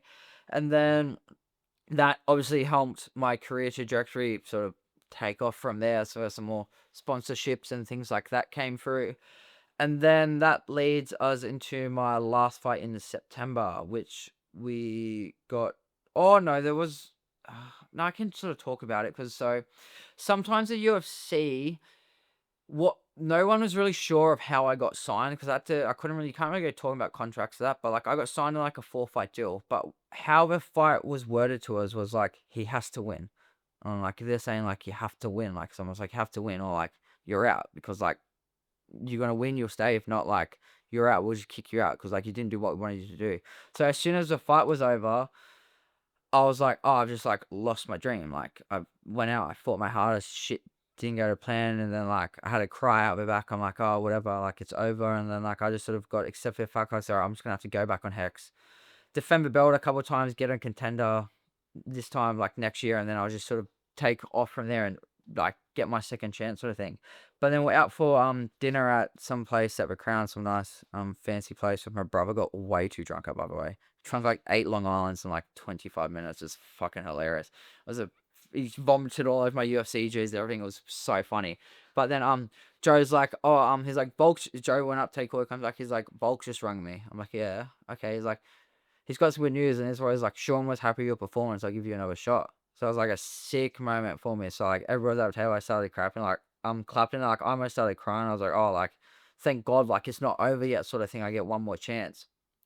So that was the Sunday night. Then I was rushed straight back in the gym Monday afternoon. Drove back Monday, unpacked, came in, had a bunch of boxes to unpack from my house too. I was like, straight back to reality. Like I'm fighting in front of 10,000 people, and 12 hours later, I'm trying to put a fucking fridge together. Like, what this can be sometimes. And then we were telling, like, I'm injury free. My leg was a bit beat up from the calf kicks, but like it was nothing. We're like, I want to get back in soon, and we didn't hear much from him. And then around the May, June, they gave me heaps of notice. Like, all right, we got a opponent for Colby. Want him to fight Joas Misasa, Southpaw, aggressive striker from the Congo. Don't have any dates yet. And then we're like, sweet, got a name, got a style to start training for. Can't put too much stock into it because anything can happen at that point. And then June contract got sent. Before the contract got sent through, we just sent like a follow-up email, and they're like, does he want to fight in the Apex in August? Or if he wants, we'll hold him up to September, he can fight in Perth. I was like, well, I'm obviously going to fight in Perth. Like, I always fight in Australia when I can. Like, not just for me, like, no one in my family owns a passport. So if my family that wants to come to see me fight has to be in Australia. My friends, like, I don't expect my friends to pay all this money to go see me fight overseas now. So if I have an option to fight locally, I do prefer it because I feel like it's a lot more accessible for the people around me. So it's like, yeah, Perth, no brainer. Did the fight camp. Fight camp went surprisingly pretty well. I had like a bone bruise on my foot for a bit, and besides that, it was like, it is what it is. You can sort of get through that, just work around it. Perth fight week was really, really good. It's probably one of my funnest fight weeks yet, to be honest. So it just felt way more comfortable. It was less media. It was just good to be around. Weight cut was actually my smoothest weight cut today. I was in just because we had so much time. Everything was dialed in. Like same thing. I did 3 rounds of pads, trained, listened to I Hate Models, but his Miami Ultra set instead of a boiler room set on a speaker just to pump it up for the weight cut. Got to like 62 kilos the night before. Went to bed. Didn't get out to sleep. Walked to a convenience shop at 4 a.m. to buy a bunch of soft drinks I wanted to drink once I made weight. Didn't drink any of them, so they'll still be in the fridge. Because when you're cutting weight, you get like the weirdest cravings. I'm like, I just want to buy more. And as soon as you have your first drink of water, you're like, why did I even buy this? Such a waste. There's so much food and drink that went to waste there. But like, it happens. It's still going to happen. It just is what it is. Then flight day came. Woke up at 4 a.m. I think to get picked up at 5, which was disgusting. Like, I'm a morning person if the sun's up and, like, I've got a good sleep the night before, but I weighed in no sleep. Then I started rehydrating, and as soon as my body got, like, a liter and a half of water, I legit just passed out in bed. Like, my body just needed its sleep. I woke up, like, an hour and a half later. I'm like, no, like, I've missed my, like, rehydration start of a window and shit like that. And then, so next morning I woke up, and I'll be very candid and honest. Like, I was like, there's some in training, people know, but sometimes maybe not in fighting unless you have like specific circumstances. But like mentally, like I was there, but like my motivation and drive was like not there one bit. Like it was just like I can't believe like I have to fight like this. Like I am just like almost like a jet lag, like disassociated, just like so cooked feeling. I'm like I'm just gonna have to like get through it. Once you get to the arena and everything like that, you do sort of get a bit more awake and alert to the fact that you're going to fight, but there's only like so much like your body can do and that sort of thing. Because I remember when I was walking out there, I was trying to like be super present to like get me to the moment, but it was almost like I was having an inner dialogue with myself. Like I'm trying to be so present, like I'm forcing it, like, and then I'm like too busy focusing on this voice telling me I'm trying to force things instead of just being there. Like if say like I was trying to like look around a crowd and that, if I wanted to, probably I just have walked and just looked at the ground. That may have made me like feel more comfortable. But I was just trying to like maybe put off something like I wasn't really feeling. Then a fight happened, and it was sort of what we expected. Like if we go 4, I give myself like a 3 or 4 out of 10 with that. But In the actual fight, I got him down pretty quickly in the first round. It was a bit harder to take down than I realized, and I remember, and I speak to a good sports psychologist, and I'm like, I remember I was so focused on the fact of winning, and that, all right, I've got 3.5 minutes. If he doesn't get up and I finish him, like, the fear of losing will be erased. So it wasn't no more about the fact that, oh, I have to fight this dude. It was, I have to beat him so I don't lose. So it was like about mind shift was there, which I've never really had before. In that Tapora fight, it was nothing like that. It was like, I don't care. I'm just going out to fight this person. Like, it is what it is. Like, whatever happens, I'm just going to go on a fight, which is why, like, my striking and that looks so much better and cleaner against, like, a much more elite level guy, whereas a guy who, no disrespect, but wasn't at that same level, because I had so much sort of, I guess just like fear and anxiety of like, oh, if I lose this, you're 0-2, like you're cut. Like, if you're cut, do your sponsorship deal goes? Do this nice new car dealership, will they go because you're not on UFC? These better financial sponsors now you're cut. Do they not want to be associated with your brand because you're not on UFC? And I think I talk about it now because I didn't talk about it whatsoever before. And I think that was probably the worst thing. So I was like, all these sort of like, how could I explain it? All these sort of ended loops, like just open-ended loops in my head just playing around. Whereas if I maybe would have just closed them, which like against Tapora, I didn't have any because anything I'm like, it is what it is. But this one, I was too busy trying to focus and sort of like talk myself out of them, that when the fight came and I saw an opportunity present itself, like not game plan went out the window, but just like my thought behind it, I'm like, I'm just gonna try and punch him out. Like, I know they like people like can make jokes about ground and pound, whatever they want. Like, I know they weren't hard ground and pound shots. In my head, I'm not thinking I'm gonna hurt this dude to stop him. In my head, I was thinking I'm gonna punch this dude enough, and then the rest has to stop in. But obviously, because that vicious intent wasn't there, because it wasn't punching to hurt him or to finish him, it was a punching not to lose. So it was more like a desperation thing. The finish never came, and then the finish never came. The round ends, and I'm sitting there. I'm like, I just emptied the tank, and I've got 10 more minutes against this killer sort of thing. And then so I go on the stool. I don't remember. I think the first round feedback was pretty positive because obviously it was a very good round for me. I knew I won it, sort of thing. But in my head, like, I don't remember a single thing. I'm just thinking my arms are so fucked, and I've got this dude who's just gonna come out and just want to strike with me. And like, there wasn't doubt or anything in my mind, but I'm like, this is just gonna be a real tough one, sort of thing. And then second round played out, and then I was just too, not an excuse or anything, but I was just super fatigued. My arms weren't there, my technique wasn't there. I just wasn't backing myself enough in the striking. A couple of times I did, I went well, but I think it was almost, I think maybe in my head it was like the whole game plan was he's a KO puncher. As long as I don't sit in his KO range, he can't beat me. He won't knock me out. But that doesn't work because then I'm too worried about what he's doing. I'm not fighting my fight in front of him. So then it doesn't matter if I'm not in his punching range. I'm just going to be in his kicking range. And if you miss this two, he might hit the third one. I wasn't doing enough like activity to get any respect back. So he sort of had that momentum shift and he took over the second round. Go back to the corner, and then Joe was telling me, he's like, you're running back, and like I was saying sorry in the corner because like it was just weird. Like, I knew what we trained for, I knew exactly what we did, but there was just like some sort of disconnect, whatever it was, where my body was just like freezing up a bit and not doing what we trained to do, sort of thing. Third round came, there was that accidental nut shot, which was like 4.5 minutes, and I was like, oh, this is just getting a bit ridiculous now. We came back to, I remember we started throwing, he cracked me with a good left hand. He actually fractured my orbital wall with it. I remembered straight away because I remember I was like, fuck. I'm like, for a split second, I was like, did he just eye poke me? Because it was like directly in my eye. But I'm like, no, the ref would have said something like straight away. It was an eye poke. I was just got a good shot. So I just didn't lose vision, just went like star shot everywhere. And I was like, that's obviously not good. And then ended up just training a big takedown together.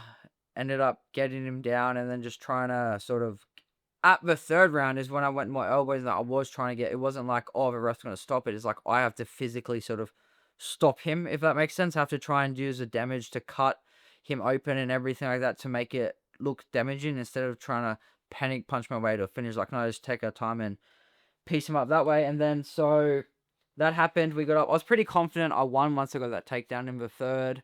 And then I just remember getting my hand raised was like probably the biggest like relief. Not even like, don't get me wrong, I was happy I won, but if we had to do like a chart of like happiness versus relief, it would be like this.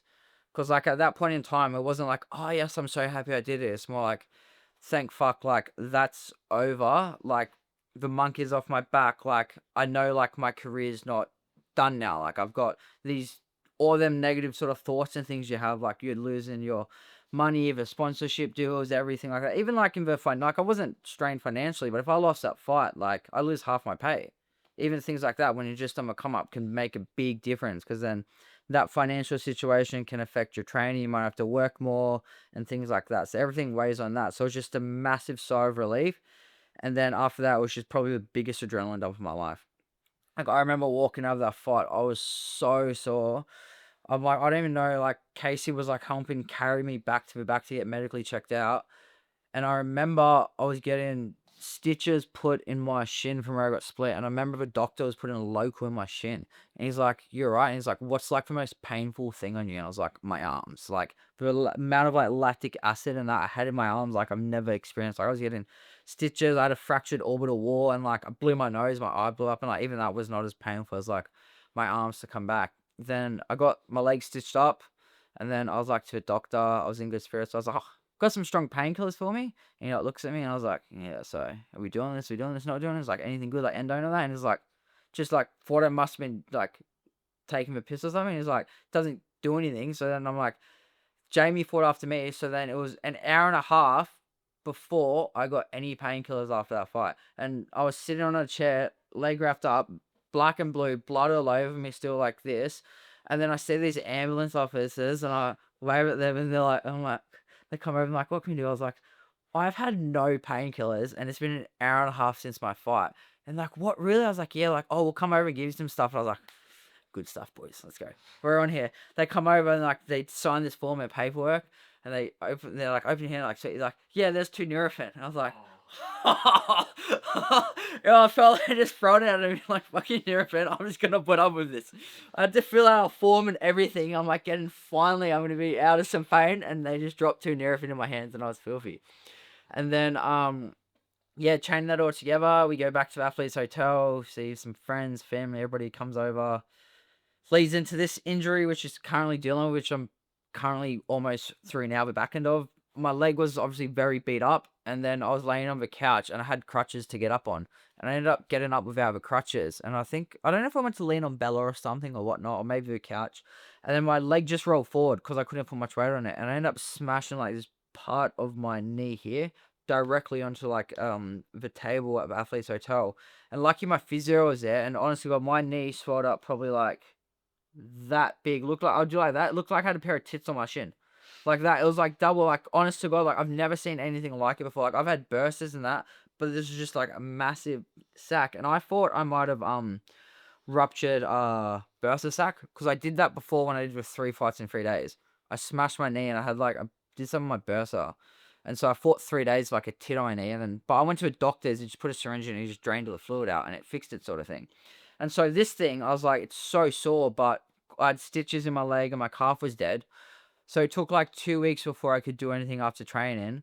And then like I couldn't even kneel in like bed or on the couch, like trying to pick up my cat or anything. Like, I just couldn't kneel on any soft surfaces.